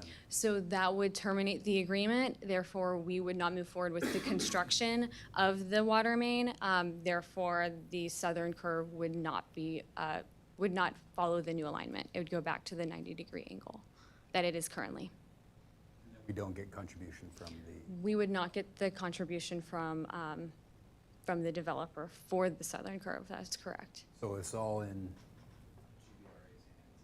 in terms of what that cost is going to be. If it's too high, then it kills the whole southern curve, potentially. The intent of the agreement, and we've been in discussions with GBRA for about 6 weeks on this, is I wanted to bring to the council a maximum authorization that you could provide me ultimately to proceed forward, rather than essentially giving them a blank check to say do this and come back when you're done. So this provides the council and direction to myself to provide the maximum amount that's in there that we would be allowed to proceed without coming back for further direction, either to authorize additional funds or to terminate. And then the whole relocation, this was unknown when in the planning phase? Correct. It came up whenever we began design for the new alignment. Yes. I did want to note that once, if we move forward with this, once design is underway, an updated, more accurate OPCC, opinion of probable construction cost, will be provided. The one that is provided here is their high-level cost estimate based off of what they know now before they go into design. Could be lower. Potentially. What's the likelihood of it being lower than this cap here? Do you have a sense? Fairly high. We believe this is but we believe this is the high water market. Our GEC thought this was more like a $500,000 project. We won't know until it's designed and bid. So, based on consultation with GBRA, we high, but we think. Don't think it would, and I'm glad you have that provision that if cost came back beyond this, we would just back out, or we had the option to back it out. Right.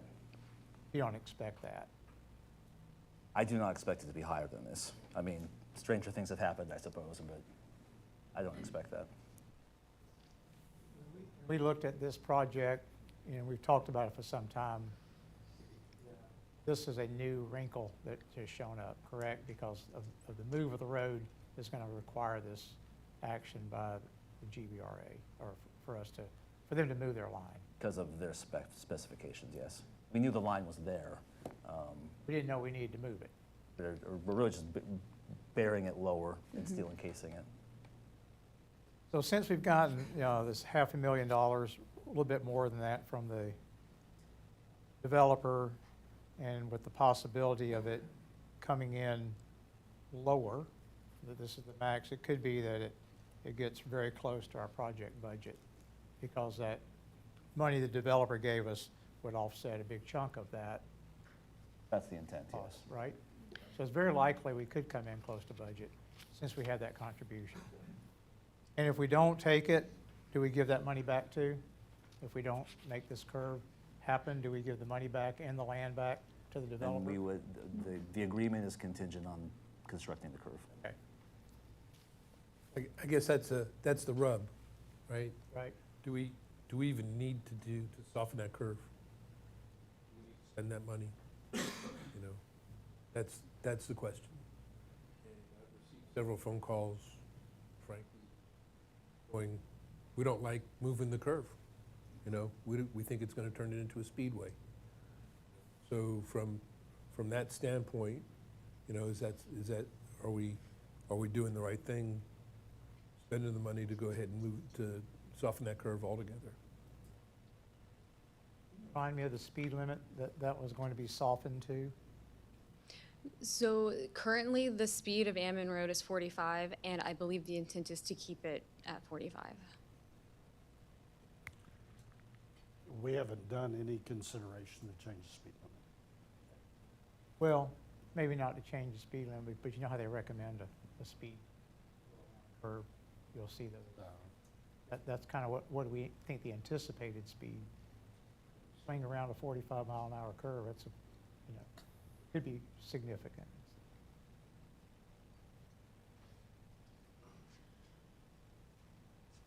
Just to help answer that question, the design speed for that curve is 30 miles per hour. So there would probably be advisory signs of 30 miles per hour at that location. I think that was what I was asking. The new curve? The The new southern curve, curve, yeah, or proposed new curve. So leading up to this, one of the things that I asked Scott to kind of prep was accident data at the curve, and I think that we have that. I would also ask, I know that there was one accident this year, and I'm just curious if it was like 3 weeks ago. Because if not, I feel like there's probably some unreported. I mean, Did you witness something?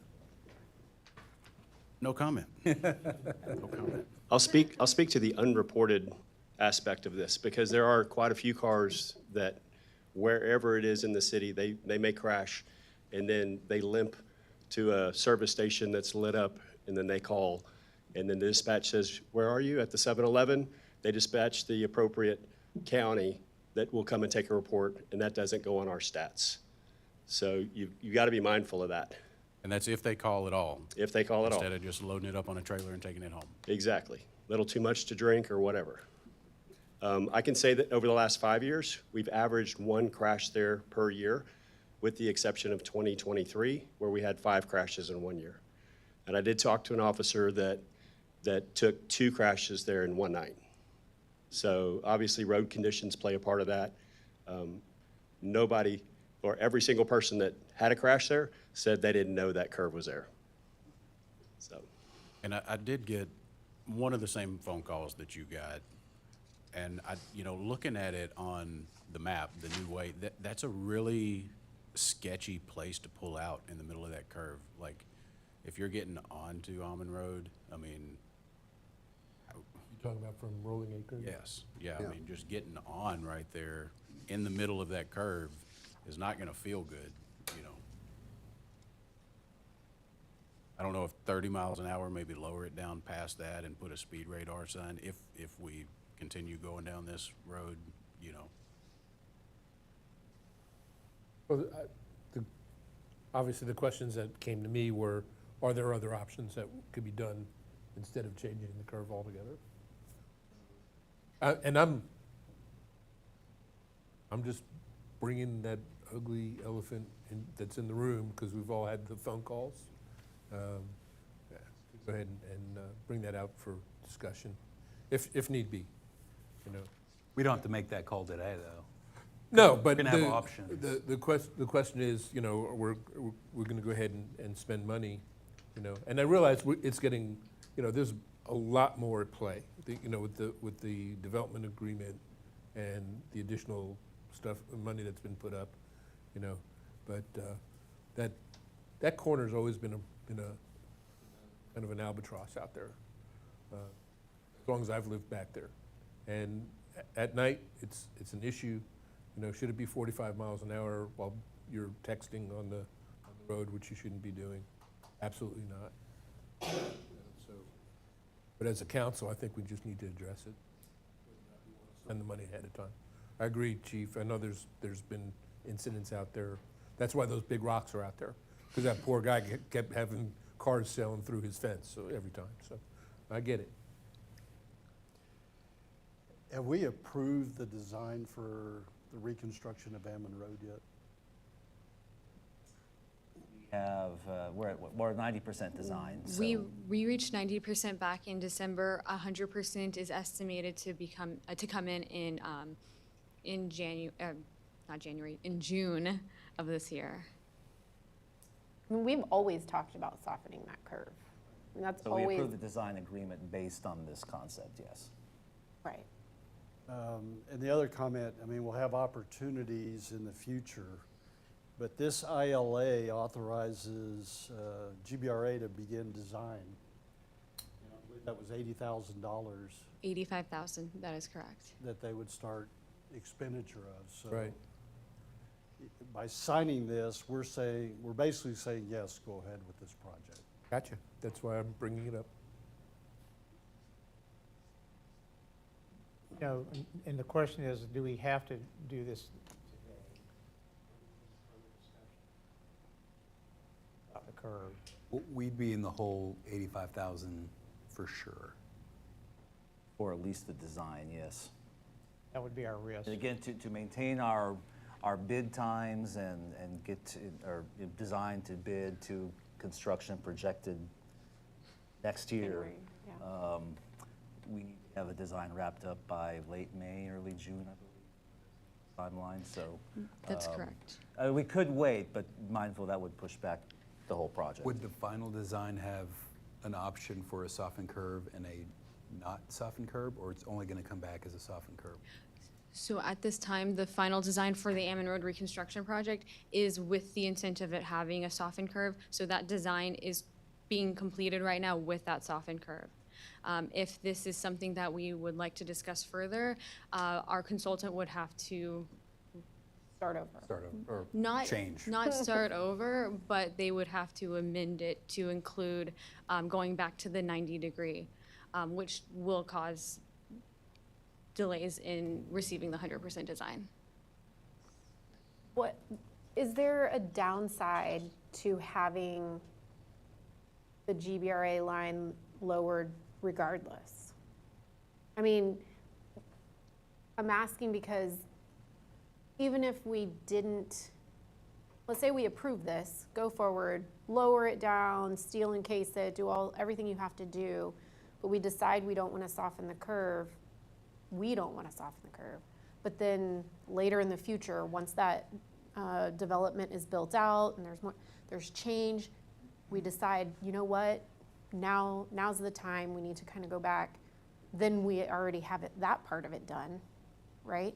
Well, I think that, you know, the acreage that we're getting from the developer kind of falls off the table, so there's gonna be no softening the curve unless we, you know, tie it up somehow, which I don't know that we can do.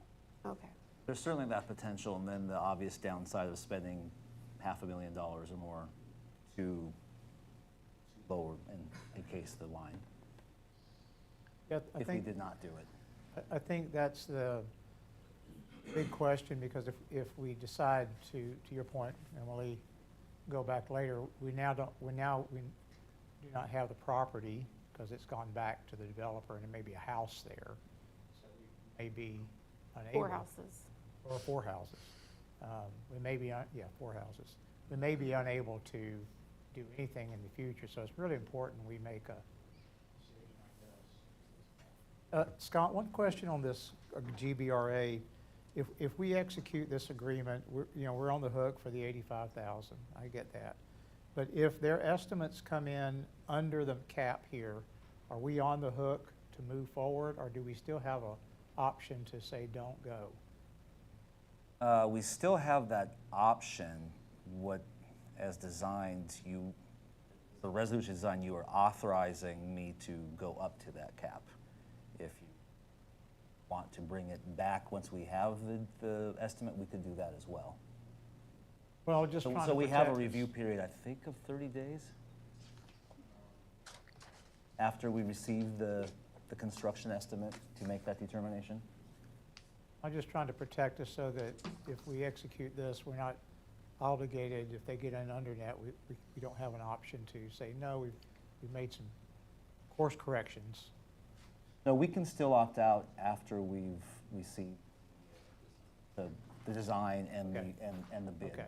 They will bid it, they will give us that amount, and that's our go or no-go point. Well, I mean, we've already invested in this project to get to the 90% design with the softened curve in mind. Right. I'm willing to bet that if we say we don't want to spend $85,000 on the design to move the water line, and we're gonna unsoften the curve, to change those plans, it could be more expensive than $85,000 to invest in this design. Sure, that makes sense. Fair. Let me ask, just so I'm clear, what was discovered that necessitates this line having to go deeper? Is it, were we in risk of clipping it, while we're milling up the old road? It's based off of GBRA's standard terms and construction plans. The line has to be a certain, protected where any permanent infrastructure goes over it. So the roadway's going on top of it, therefore it needs to be lower than where it is currently, and then seal encased to protect that infrastructure, but also to prevent any future maintenance where we have to, they're able to do any future maintenance without us having to excavate our road out as well. So it's not just that it has to be deeper, it's Steel encasement, yes. the key, right? I mean, and while Yes. they've got it up, they're gonna put it deeper in. It's not something we can just lay more road base and No.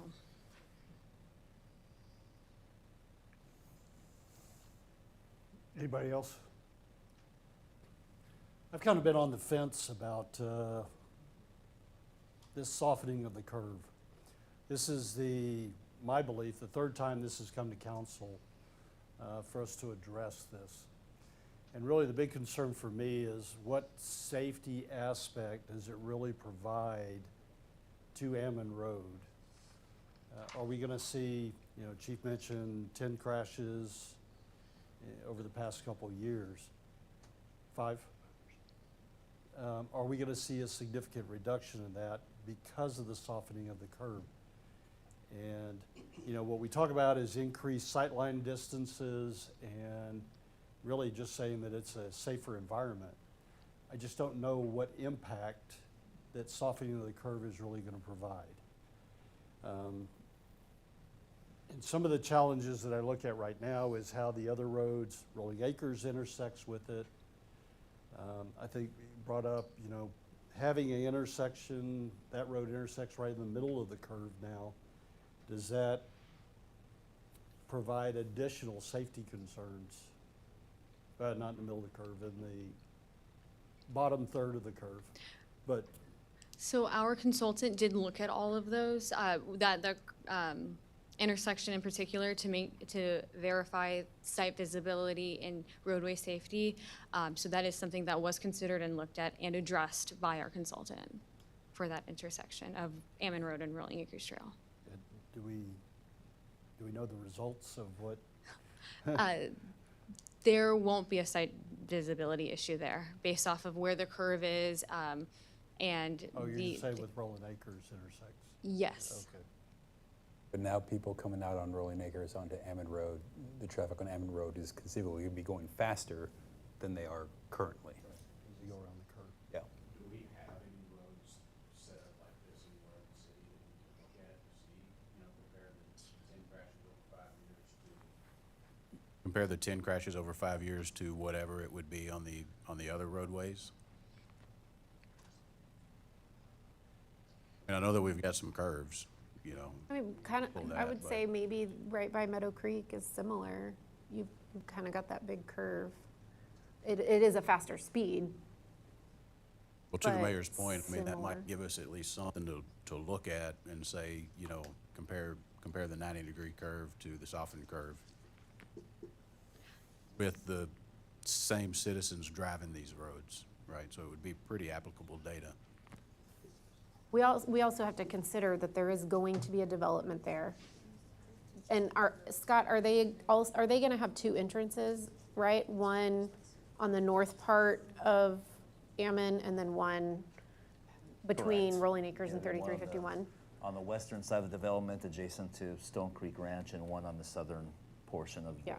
of the I mean, there development. is going to be a significant amount of additional traffic once that is built out that isn't there currently. So I don't know if that helps the problem or if it hurts the problem, but it's just something else to consider. We do need our roadways to handle that volume, though. That's another thing to think about.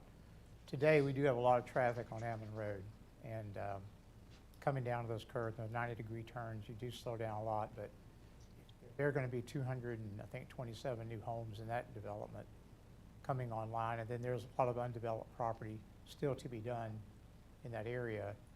It's going to be important that we have good traffic flow and that we don't jam it up, because of the new amount of volume that's coming this way.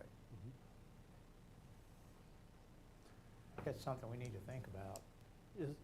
And I'm not totally opposed to putting the curve in, it's the justification of the safety that it provides.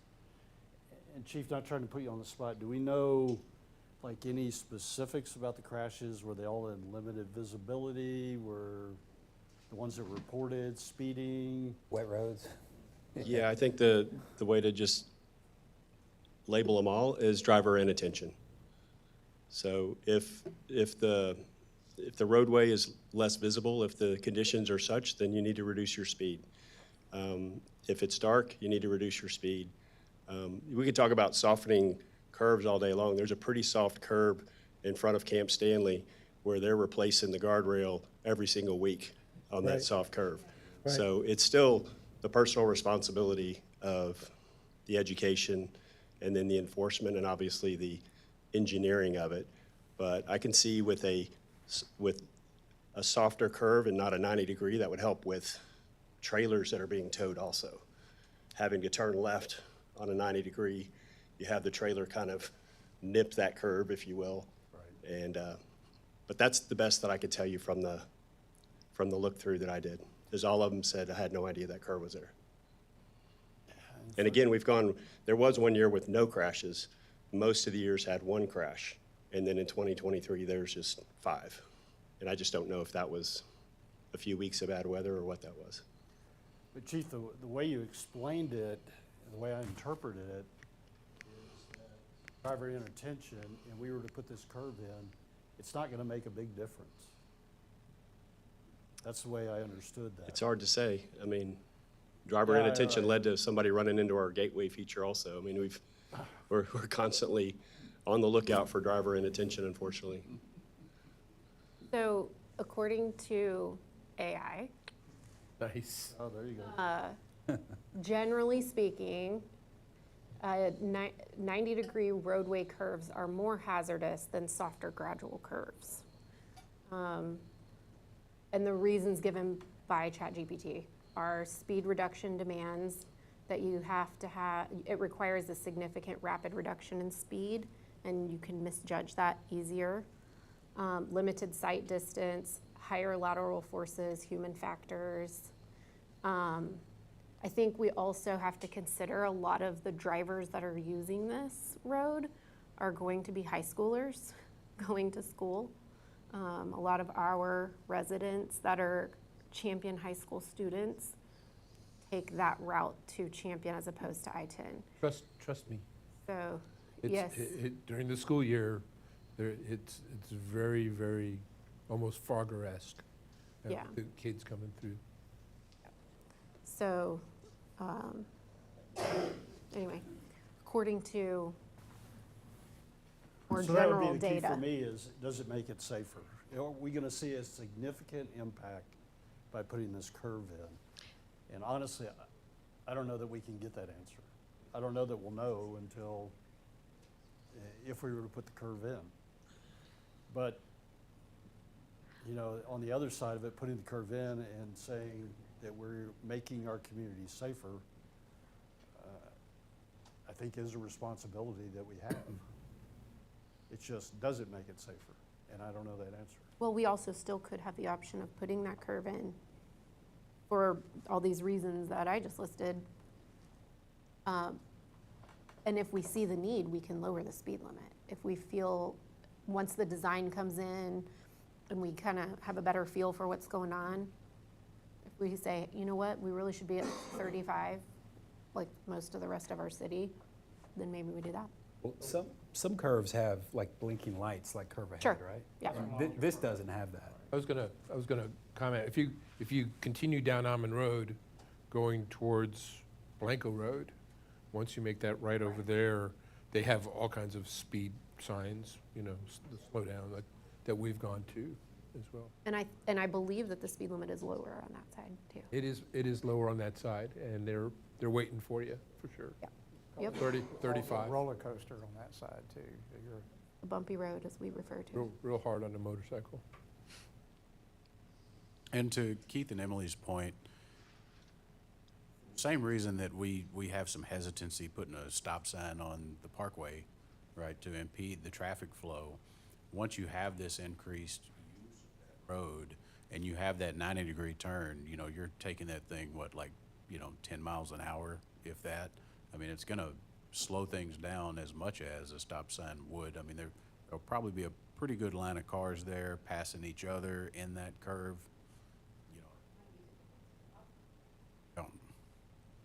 a bit concerned, what the chief mentioned, trailers, you do see a lot of trailers coming down that road. And to make those turns on either side, I mean, if you make a right-hand turn, you got to swing out a little bit even, so that you don't run off into the road. So that is a hazard that we currently experience today.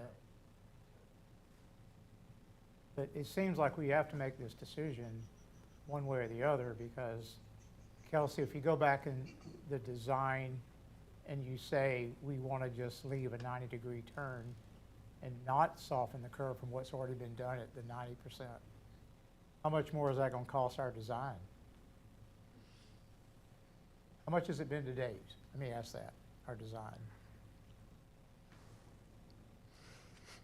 You're putting me on the I mean to spot. stump you, but So currently, I believe the money that we've allocated is $727,000. That has not all been used yet. That includes 100% design. So I believe the last invoice that came in, we were right around $530,000. Do we want to be 85,000 in the hole or 500? Well, then it alters the development deal too. it alters a lot. Yeah. I think we went under this deal, especially with the developer, and we've been talking, like to your point, I don't know who mentioned, we've talked about this 3 times. But we went into the deal with the developer with the idea of softening that curve, because as part of our negotiations, we asked for money, we asked for land to do that, and they were willing to do that. And with the increased traffic that's coming in, as we know it's going to come, it's something we really need to take a hard look at. Might not desire that for a couple certain reasons, but we might desire it for other reasons. And I think with the volume of traffic, that was one thought I had, Jonathan, is that you get additional traffic coming down from Stone Creek and from Bernie into that turn, and it's going to back up in a 90-degree turn. So I mean, we've been going down this road for quite a while now for the softening of the curb. Okay. I'll get to you, hold on.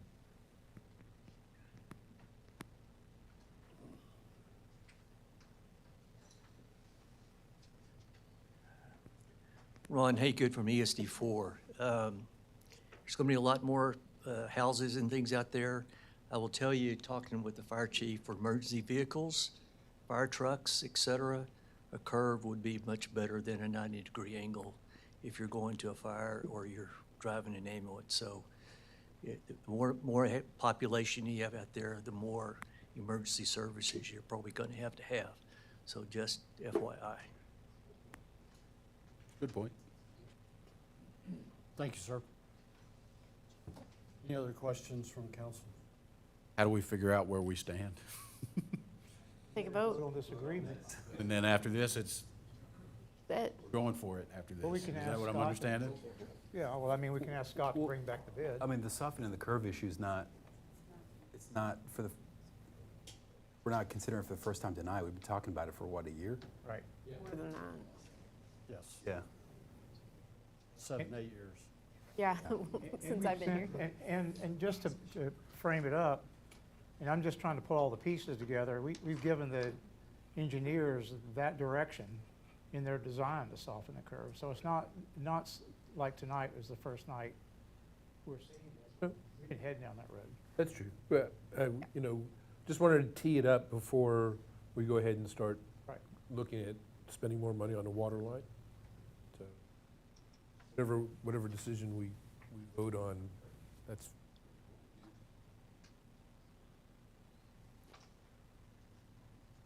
Does anybody see, and maybe staff and from council, anything that would be a negative in softening the curve? Other than that turn or coming out onto Almond Road becoming arguably more dangerous, no. I don't know if we could, I don't know, maybe reduce the speed limit, speed radar sign, traffic calming devices, whatever. Planning could cut some accidents from that intersection. Kelsey, can you put up the graphic showing where Rolling Acres would come in? I don't know that it would be necessarily more dangerous, and I don't think we will know that until the data comes in. But, I mean, if you see where it is, the way that they're designing for it to come into that curve, you really do have a very good line of sight either direction. And the other thing is that you've asked the engineers, Kelsey, and they have no concern.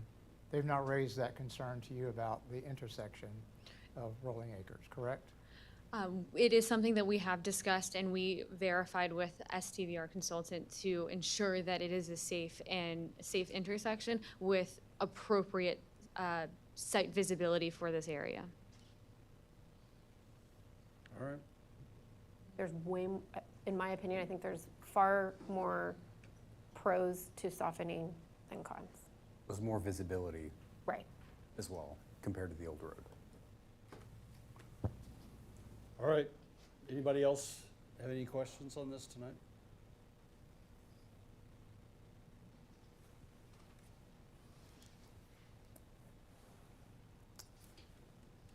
Then from council, can I get a motion to approve a resolution authorizing the execution of a reimbursement agreement with GBRA for engineering and construction services for a GBRA water line relocation located at the southern curve of Ammon Road. Expenditure of the required funds and execution of all applicable documents by the city manager. So moved. From Emily. Second. From Ruben. Any further discussion from council?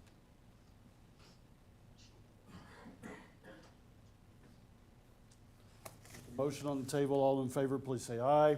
Aye. Aye. Any opposed? The motion is approved. Thank you, Council. Kelsey, great job. Thank you. It's a tough subject. You did a great job getting us through it, so thank you very much. Thank you. Thank you, Chief, for pulling that. That completes the consideration items that we had tonight. We have 2 workshops to talk about. The first is a Rolling Acres Trail Drainage Project update from our city engineer, Lee. Thank you, Mayor, Council. Good evening. My name is Lee Muniz, the Manager of Engineering, and I'm here to present the Rolling Acres Trail Drainage Project update and to receive City Council's feedback on the future of the project. So here are the topics staff would like to cover as part of the workshop tonight. First, I would be providing a brief overview and explain the existing drainage issues within the project area. Next, I would like to explain the detailed hydraulics and hydrology analysis and the phasing of the project. I will also provide a brief summary of the modeling results showing minimal change and how these results were used to determine a cost and a benefit-cost ratio, resulting in a low score. Lastly, I will be providing the City Council a project recommendation. So the project is located to the far northwest side of the city limits between Deer Summit and Flagstone Hill. A location map was provided on page 340 of the agenda packet and provides a better visual representation of the project location. Majority of the project is made up of regrading existing earthen channels to prevent ponding water and ensure positive drainage within the channel. The project will include the construction of a concrete box culvert that will go under Deer Summit and outfall into the existing earthen channels previously mentioned. Due to the length and scale of the project, staff split the project into 3 phases, which has a budget of $459,600. The project will need right-of-way acquisition due to the limits of the project expanding outside of the Rolling Acres Trail right-of-way. The project is also located in a designated floodplain.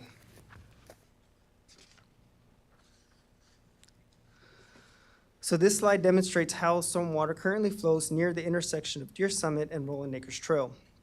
The blue arrows represent the stormwater accumulation and the direction it is flowing. Stormwater collects on the southwest corner of the intersection and flows north in an existing corrugated culvert pipe approximately 30 inches wide. After exiting this culvert, the stormwater overtops the existing driveway at 8040 Rolling Acres Trail to the east and then enters a second set of culverts.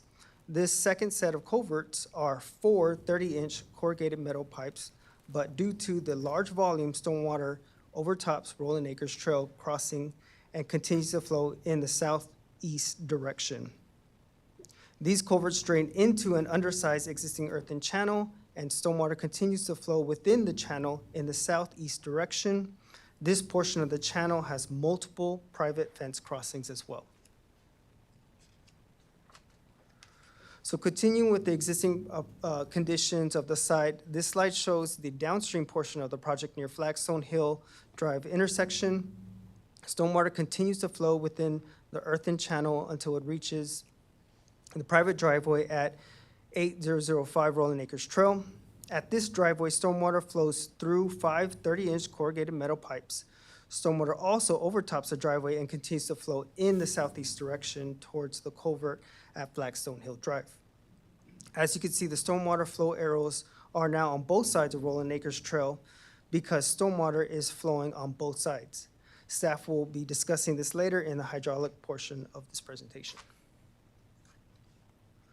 So this is to show you a brief description of the hydrology and how it impacts the project area. I'll try not to get in the weeds of the analysis. So the largest watershed consists of 315 acres producing 940 cubic feet per second, which is coming from the northwest. Other contributing areas come from the south and produce similar flow rates, such as 135 and 111 cubic feet per second. There's also a small watershed that flows along the north side of Rolling Acres Trail, but only produces about 15 cubic feet per second. The flow rates provided are based on the 10-year storm event. The watershed consists predominantly of residential homes located on large lots and is not expected to change based on the proposed project. I would like to note that the large 315-acre watershed is the main contributor of the drainage issues of this area and will continue to contribute to these issues even after the project is completed. So the hydraulic portion of this project is demonstrated in this slide. I used a complex modeling software to demonstrate the data gathered from the hydrology and applied it to the hydraulic model. Now, in this video, the white streak marks represent the flow of stormwater, and as you can see, most of it is overtopping the roads in this area, which is due to the amount of stormwater and the undersized culverts. The depth of the water that overtops the road is around 1 foot and is expected to have very little change based on the proposed project.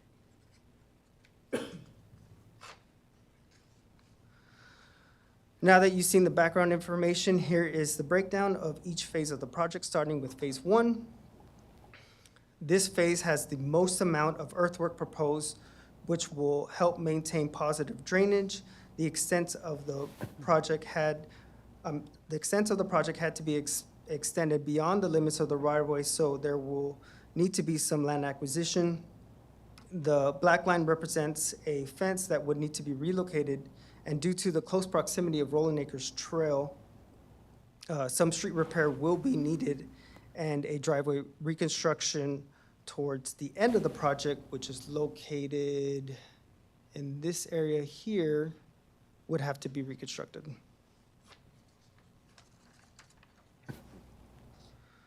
So in this, this is the second phase, which is similar to phase 1, but not as big.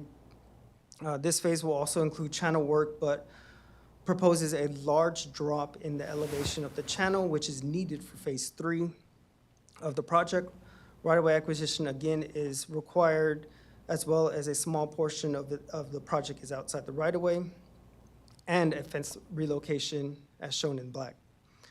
Street repairs are included as well, since the work is so close to Rolling Acres Trail and Deer Summit roads.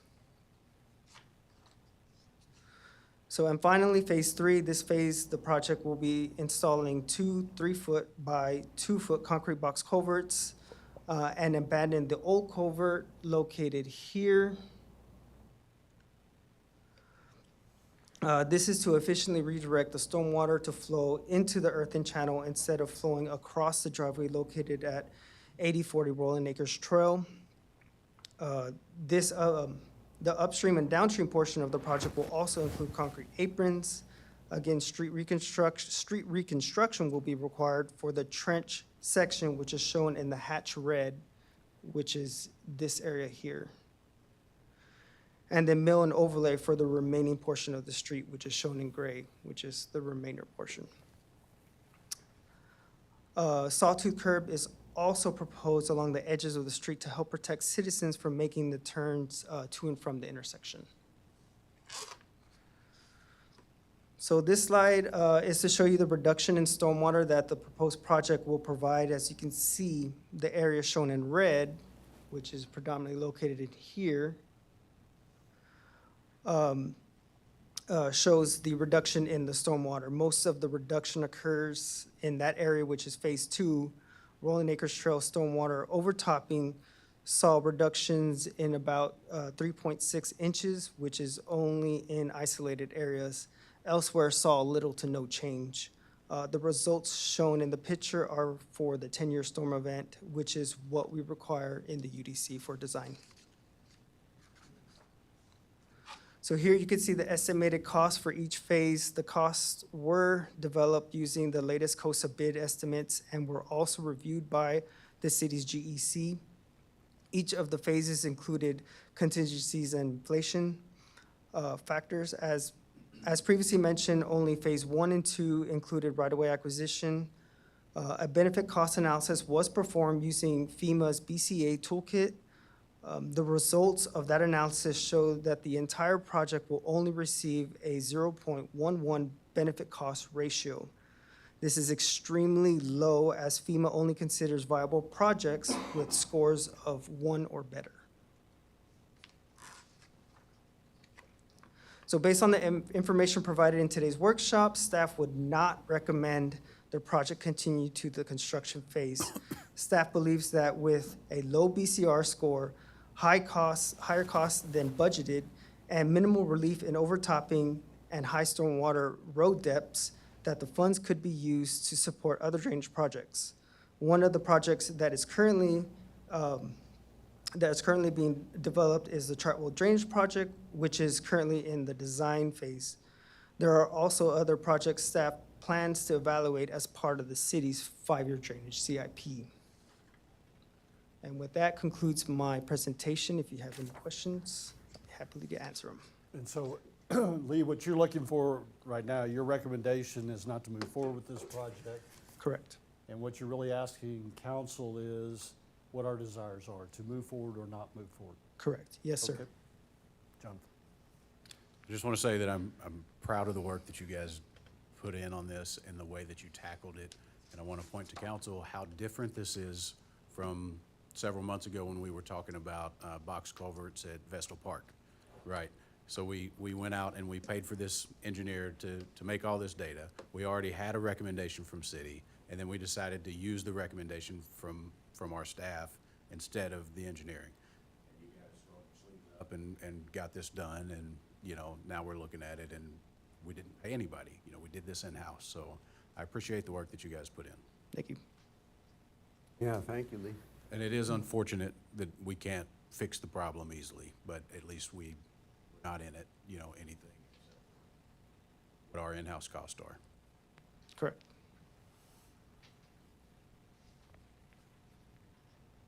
Any other questions? Questions from anyone here tonight? I take it from council that really, we take staff's recommendation? Yeah. Yeah. Okay.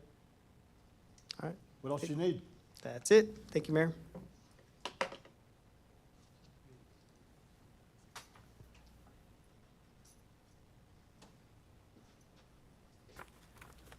The next workshop we have is to look at the stand-up of a Parkway Beautification Committee.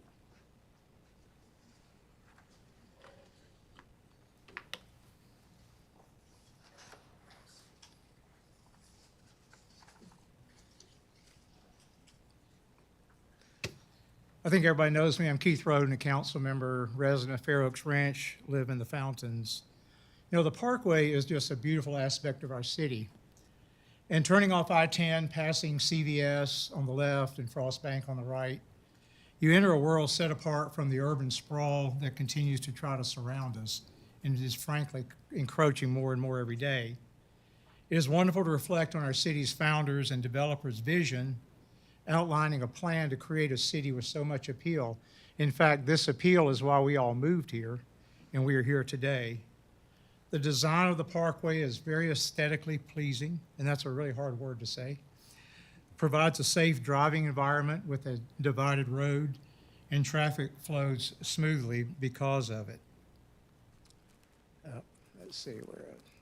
So last year, the city moved forward with the design and construction of the gateway feature symbolizing a ranch entrance. The gateway was funded by a grant from the Municipal Development District, so the city did not have to fund that out of its budget. The gateway makes a bold statement and enhances our entrance to the community. The median is wonderfully tree-lined with many oaks and other varieties. In fact, it really reflects the fact that we're Tree City, USA. The ground covers native grasses of the area.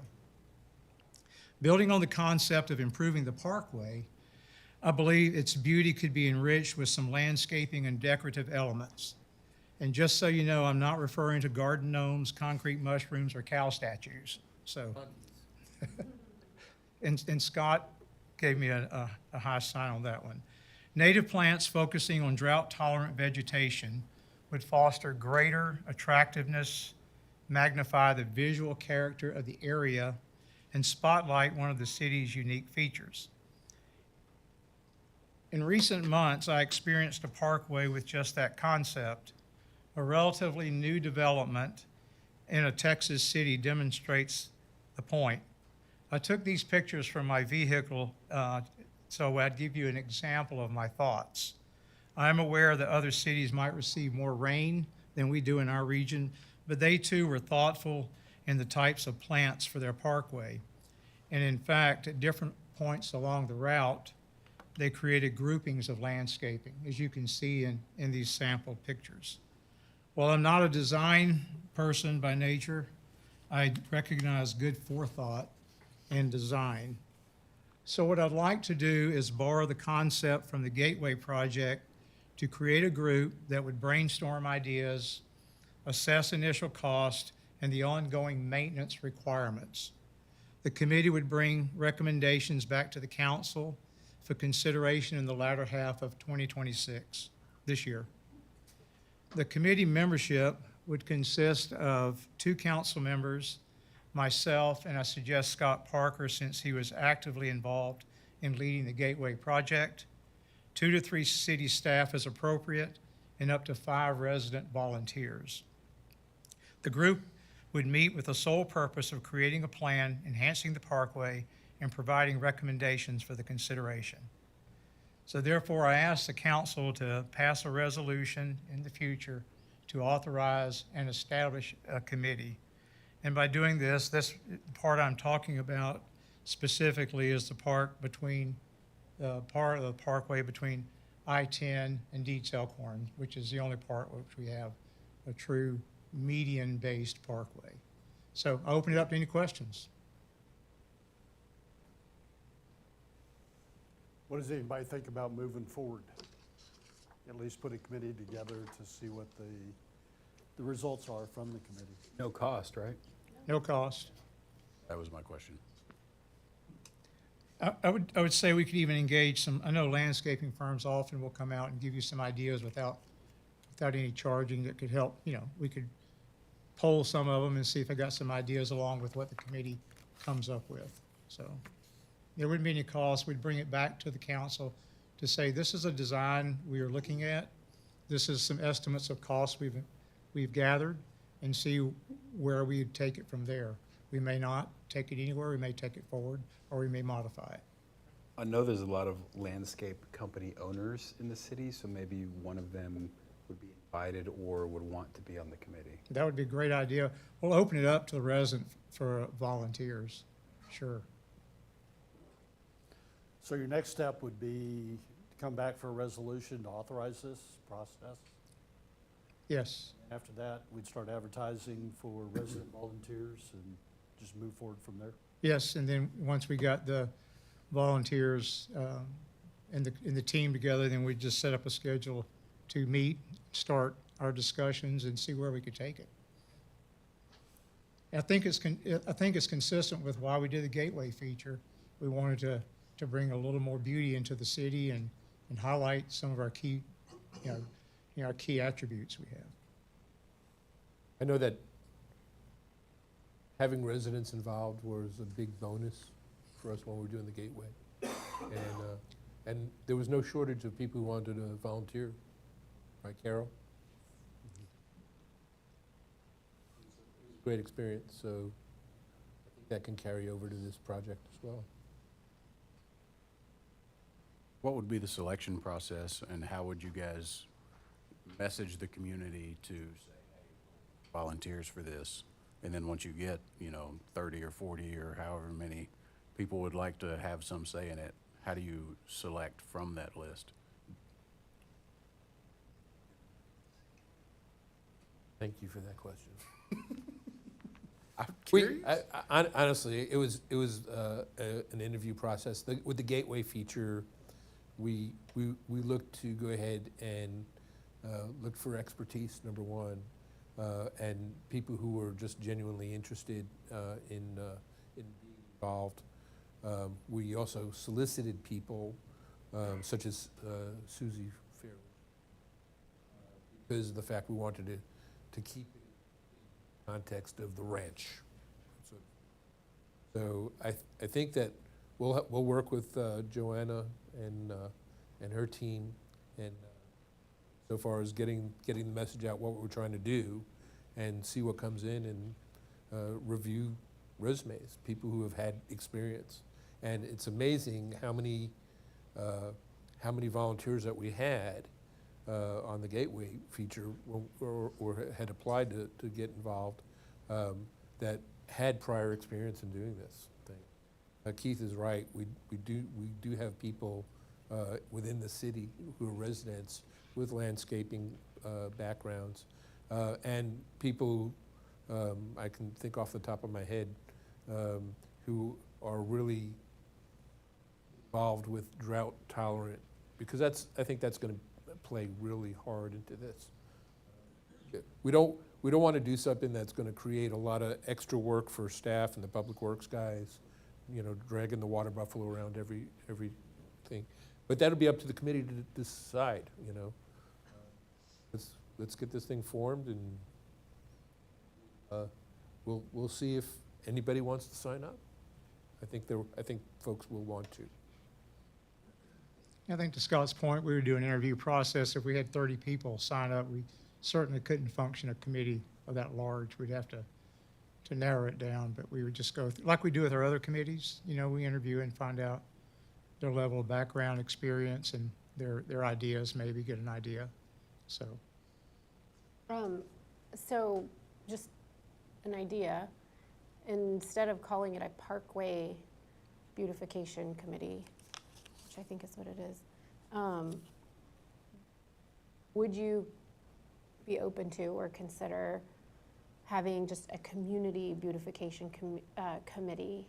And that way, this could be a committee that could meet not just about the Parkway, but if there's other areas of the city, and as we grow and develop and do, change, they could meet as needed. I like it, actually. When we did the Gateway, we did it as part of the branding committee. That was, part of the branding committee. But you're right. I think that I'm not trying to create an empire here, but I think that you're right. There's other parts of the city that even when we were doing the Gateway features, we looked at other locations within the city. Go ahead and put the features up. I don't see why not. And they could they could serve on like whatever 2-year base, every year, every 2 years term or whatever. We could set it up like an ongoing committee like we have, included in our application process, our normal application process. And then they, meet as needed. And if it's not, it's like, whatever the one is that meets once every 10 years. We have those Right, committees that meet as needed, so. Well, I think this thing, to Keith's idea, this is one of these things that will be something that the community is going to drive it. What do we want to see done? And funding, Right. What's the funding source? How much do we want to fund in-house?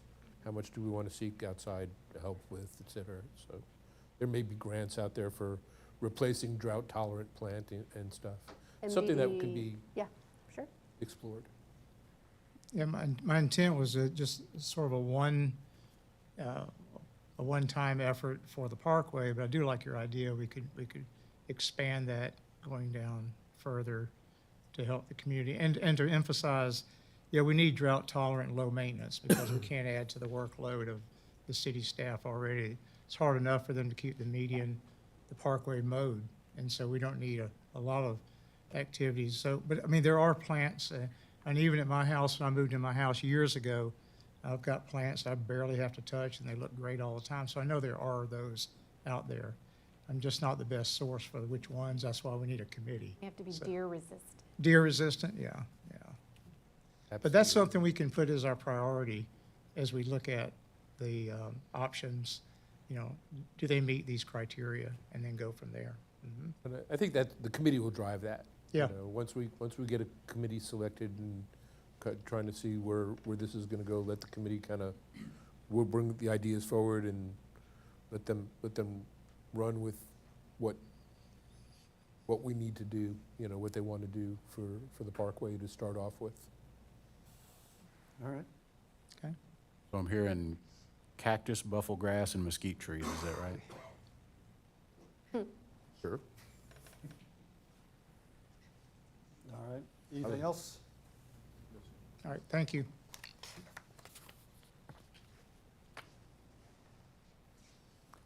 And we have two reports tonight on the agenda. First is Chief's going to provide the annual police report.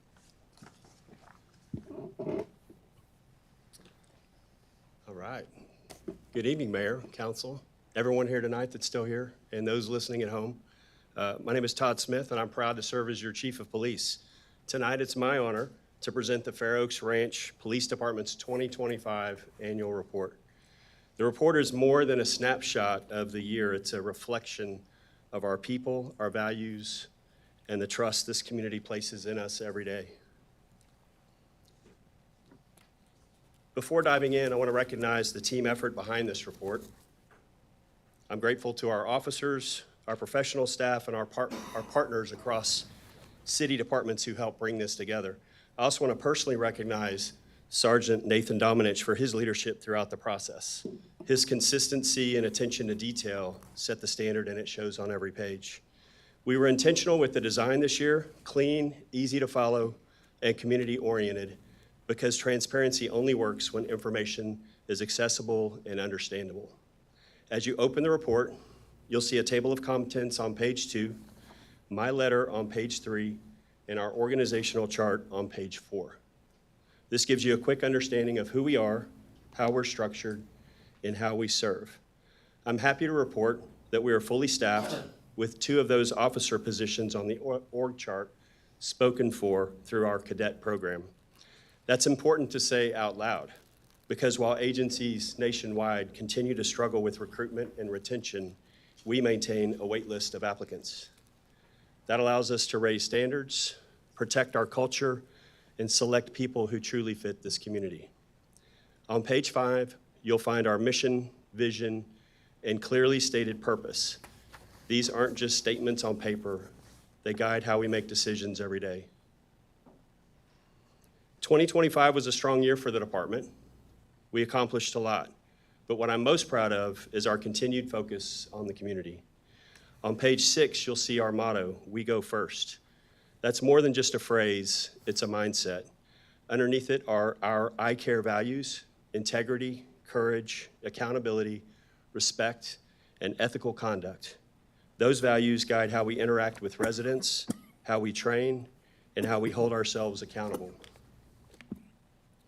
Page 7 provides a high-level overview of our budget, $5,043,194 with clear breakdowns. What this represents is balance through readiness, professionalism, and responsible stewardship of taxpayer dollars. The outcomes you'll see later on, response times, clearance rates, community engagement, are a direct return on council's continued investment in people, training, and partnerships. I forgot, did I mention we're fully staffed? I think so. As you move forward, you'll see our administrative staff, criminal investigation division, animal services, and the backbone of our organization, the patrol division. I'd also like to pause on our SROs for a moment, because their role goes far beyond safety. They build trust, mentor students, and create positive relationships that last long after the school bell rings.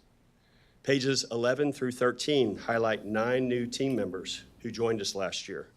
These aren't just hires, they're professionals who instantly made us better. Beginning on page 14, you'll see 6 pages dedicated to community policing and engagement. From the Junior Police Academy, National Night Out, Trunk or Treat, our flood recovery efforts, Santa on the Ranch, and many more, these events matter. We want our residents to know us before they need us. That's how trust is built, and that's who we are. Page 20 recognizes our partners. None of this happens alone, and we're grateful for the relationships that make this work possible. On page 21, we recognize the promotion of Sergeant Amanda Hinojosa and Employee of the Quarter Sarah Klobosky, because excellence deserves recognition. Page 22 honors the retirement of K-9 Buddy and introduces K-9 Vox. Buddy's service left a lasting legacy, and Vox is already strengthening our connection with the community. Page 23 highlights training and certifications. This reflects our commitment to professional development because the job demands constant learning and preparation. Page 24 begins our annual statistics. The slide deck is intentionally high level. The report in front of you contains the full statistical detail for transparency. In 2025, our Criminal Investigation Division handled 399 cases, which is a 25% reduction from the previous year and a 56% reduction from 2023. That didn't happen by chance. We improved case review processes, reporting methods, and brought on experienced investigators who strengthened how we do the work. You'll also notice decreases in emergency detentions, assaults, thefts, and arrests. Now, we did see an increase in vehicle burglaries, but in every case, the vehicles were left unlocked. Prevention still matters. Traffic safety remained a priority, especially impaired driving. We saw a 200% increase in DWI arrests, totaling 27. It's an intentional effort to prevent harm before it happens. Page 25 shows 5,312 calls for service, a 26% increase from last year. That tells us two things. The community is growing, and the residents trust us to respond. Another noteworthy topic is response times.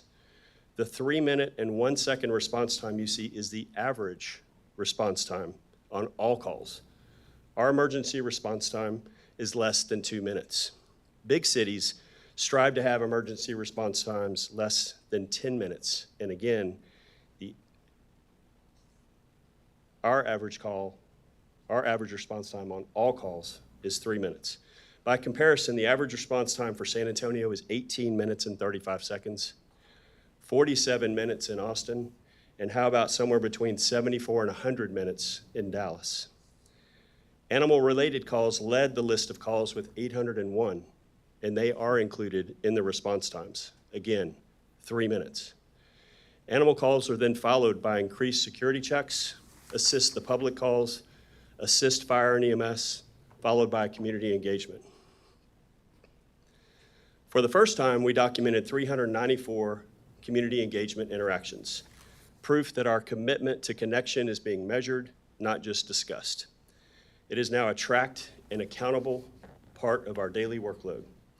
You'll also see a new category called Directed Patrol, which captures resident-requested enforcement and visibility efforts. We worked with our communications center to build these tracking mechanisms so we can measure responsiveness year over year. Our regional partners have since adopted this same model, reflecting our commitment to progressive, data-driven public safety and our role in helping shape regional best practices.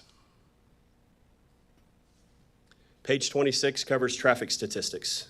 While total stops decreased slightly, speeding stops increased. Consistent with our philosophy, 76% of the stops resulted in warnings, emphasizing education over enforcement. 80% involved non-residents. Page 27 breaks down stops by gender and ethnicity, reinforcing transparency and accountability. Regarding violations, 74% were moving violations and 25% were equipment related, with speeding being the most common. And finally, page 28 outlines what's next. Looking forward, our focus remains on community engagement, measuring what matters, and continuing to lead with purpose. Everything we're planning next builds on the same model you see throughout this report: visibility, relationships, and prevention before enforcement. I'm incredibly proud of this team, grateful for this community, and honored to serve as your chief of police. Thank you for your continued support and trust. And I'm happy to answer any questions you have. Questions? report. Any questions from anyone here tonight? And Chief, I don't know if you mentioned it, but fifth safest city in the state of Texas. That's right. Came Got to out. keep that going. Yep. Thank you for all Thank you you very and much. your team do. It's our pleasure. Thank you.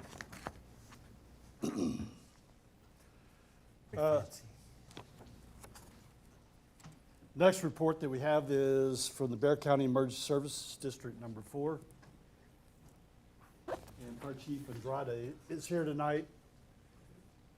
But you also brought some company with you. Yes, sir. I sure did. The President of the board, Ron Haygood, is here. And Lee Stanley, the Fire Administrator. Fire Administrator. Thank y'all for coming tonight and staying with us for 2.5 hours. But we saved the best for last, so.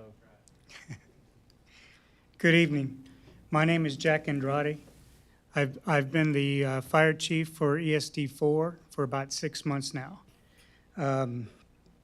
This experience has been very humbling to my family and I. I've moved all over the world with my father and my mother. We started in San Antonio. We went to Germany, went to Missouri for a little stint, went to Washington, D.C., and back to Missouri where my father retired. Coming here with my family reminded me of all those journeys that I've had. And coming to San Antonio and this area has taught my family how to be resilient and to evolve. And I tell you what, going into the grocery store, I bump into several individuals, even at 9, 10 o'clock at night. Individuals that are walking down the aisle say, "Good morning, sir. Good evening, sir. How are you doing?" I have no clue who they are, but they brighten up my day, and I want to say thank you for building that type of community. And I can tell you that my 11-year-old and my 9-year-old come home and they say, "Yes, sir," "No, ma'am." And I'm like, whoa, where did that come from? You know, so I'm very proud of this city.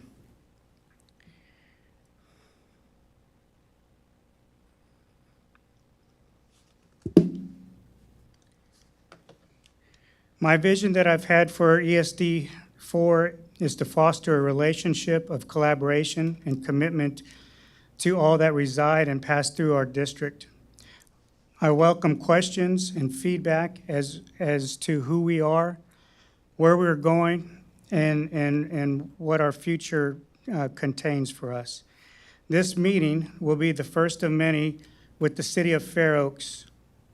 It is my intention to give you quarterly updates and give you the opportunity to ask questions. When I'm at the fire station, that's exactly what I've told our firefighters. Doesn't matter what rank you are, whether you're the youngest guy in the department or the oldest, feel free to come to my office at any time. I think that collaboration and having that dedication to your city and your department is very important. And getting ideas from those individuals can make a better department. And so that's what I asked them to do. Today we have, like you said, Ron Haygood, one of our commissioners and president, who is one of 5 who sit on our board. They are elected or appointed by the Bexar County Commissioner for a two-year term. Those individuals have been extremely welcoming and helpful in my development as a fire chief, and I appreciate that. The fire districts are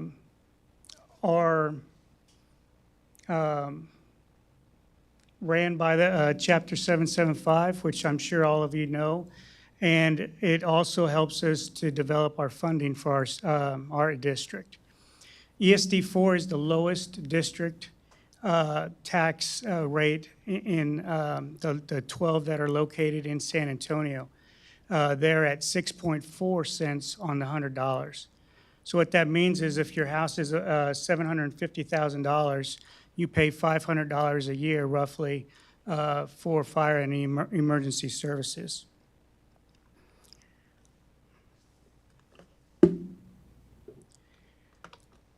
ESD4 response area has about 40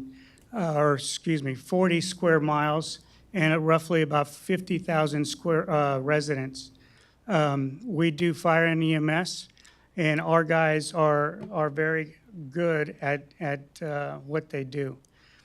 These individuals, when I got here, what I've learned is that they train constantly to where they are superb when it comes to EMS calls. Most of our calls are 80% EMS.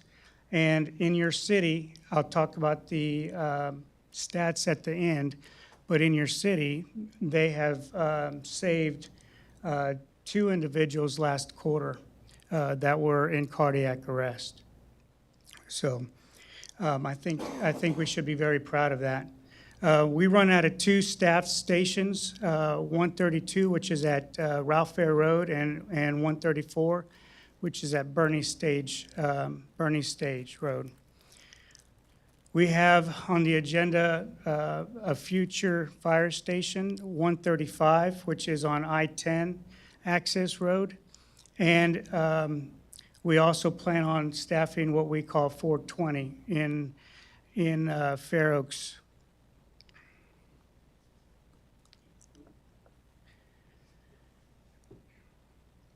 The ESD growth has been very big, and when I say that, we went from a volunteer service to a full-time service of 60 firefighters, and over that tenure, we've had a lot of individuals from outside ESD4 come in and help us set that up. We've had fire chiefs all across the state of Texas helping out, and I'm grateful for that. We plan on building that fire station at off of I-10. It's planning to be about 16,000 square feet, 3 bays, where it's going to house a ladder, a pumper, and an ambulance. We also have to consider the vehicles and equipment that are going to go into that station and the personnel. And so we're looking for funding mechanisms for that. One program that our individuals have completed early 2026 is our community risk reduction program. Here we've had a paramedic mobile intensive healthcare professional set up a program where they go to family members' houses that have had issues in the past multiple times, and they go and make sure they're taking their medicine correctly. They look for trips and falls, and also do the car seat checks for younger families.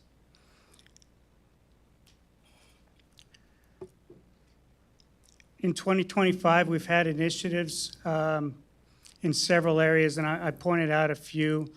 Part of our ISO rating called for a ladder truck, and so we went ahead and purchased a ladder truck, and we put it into service. All of our personnel that are drivers and officers know how to use that proficiently. We also bought 2 pumpers and 3 ambulances, and we also had a leadership transitional moment within our organization. We revamped our hierarchy. In 2026, we hired Lee as the new fire administrator. And we've also put together a fire and EMS academy. That's our first one in our history. So I'm very proud of our guys. It took a lot of effort. They're also extending the EMS academy to an EMT school for our school districts here in Bernie. and to the citizens of ESD4 and Fair Oaks. We're also undergoing a standard of cover. The standard of cover talks about where our station location should be in ESD4 and in Fair Oaks. It takes into consideration those two locations on top of Camp Stanley. So that may provide you some assistance, Scott, when you guys look to revamp or do some modifications to your Station 1 and 2. And I'm willing to work with you guys and show you that study so that you guys can weigh in on your input. We're looking at some grants through the federal government. Right now, the grants are on hold because of the government shutdown. And they're usually going on in between January all the way through April. However, they've pushed it out to later in the summertime. One other initiative that one of my firefighters had was to revamp the volunteer program. So this individual is a firefighter, and he took a lot of pride of where he came from. He started out as a volunteer, just like I did 30 years ago, and we went ahead and revamped that. Today, we have 17 volunteers that are going through fire and EMS training currently today. I'd like to talk about the SAFER grant. The SAFER grant is one of those federal grants that's hopefully going to assist us to staff either the new station and or the station in Fair Oaks. And so I thought I had to make a chart for the SAFER grant. And what you notice, it takes 18 individuals to occupy a station, whichever one we open. And it's going to cost about $1.7 million that we're hoping that we can get a matching cost with the federal government.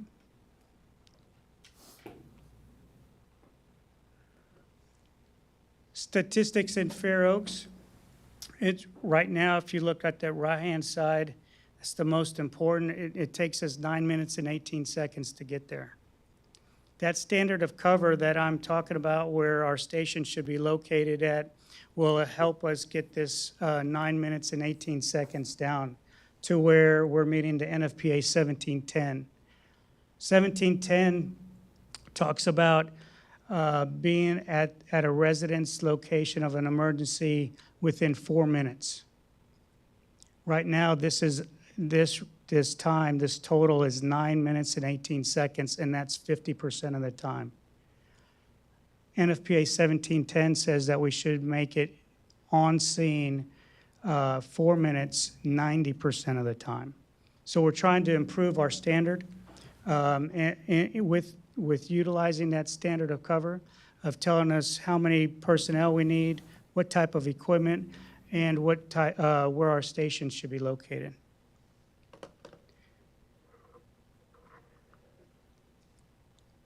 And lastly, here are some of the stats for Fair Oaks in the last quarter, from October 1 to December. These are the major alerts that we had coming into Fair Oaks. The bottom one is the one that I was speaking about, where we've had cardiac arrest and we've gotten circulation back before we got to the hospital 2 times. Now, across the nation, the percentage that if you take that average across the nation, it's 10% of the time. Here we're at 38% within our department. So I'm very proud about that. Here's my contact information. I truly believe in collaboration and commitment to our organization and to our surrounding areas. I welcome you to give me a shout and let's go have lunch. we can have discussions over the fire service that we provide for Fair Oaks and for the ESD4 district. And if you guys have any questions for me, I'd be willing to answer them now. Go ahead.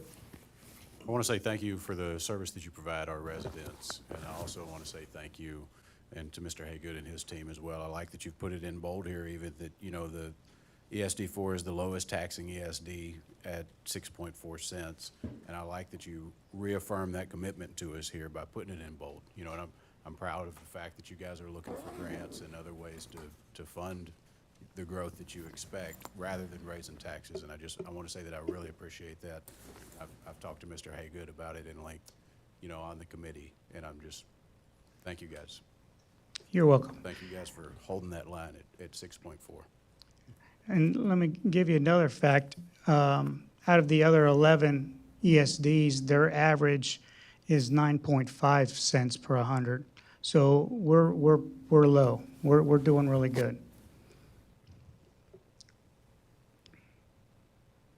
Anybody else? And I would say any questions from anybody else here tonight, but unless you do, sir.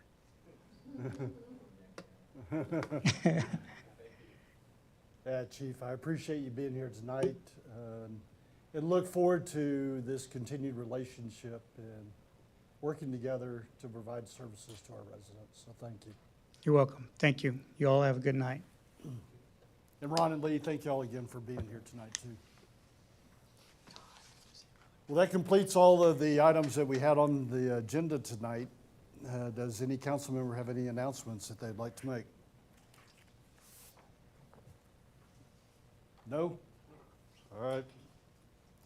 I have two announcements. As mentioned earlier, we're in the final stages of updating our strategic plan. We have put a draft together. Some of it was presented to council at the last meeting, but what we've opened up now is another comment section online, up for another week, 2 weeks. Oh, it ends tomorrow? All right. Well, you have one more day to comment on it. If you'd like to find access, it's on the city website. You can gain access through there. Second item I had is the police department sponsoring Wags and Wellness Pet Fair. That's next Saturday, March 28th. It'll be from 10 to 1. I believe it's here in the parking lot of the police department. Pet-friendly event. Bring your dog or cat up. You get vaccinations, along with rescue pup beauty contest, whatever that is. Just sounds like a good time. Come up, meet the police officers, bring your pets, and have a good day. That'll be on the 28th of March, 10 to 1, here in the parking lot of the police department. Scott, anything I missed? Nothing from me. And from council members, anything that y'all would like added to a future agenda that we haven't discussed? Okay. Christine, anything I missed? No, sir. Scott, anything? Sir? Not at all? All right, Christine, I have the time now is 9:28, and we are adjourned.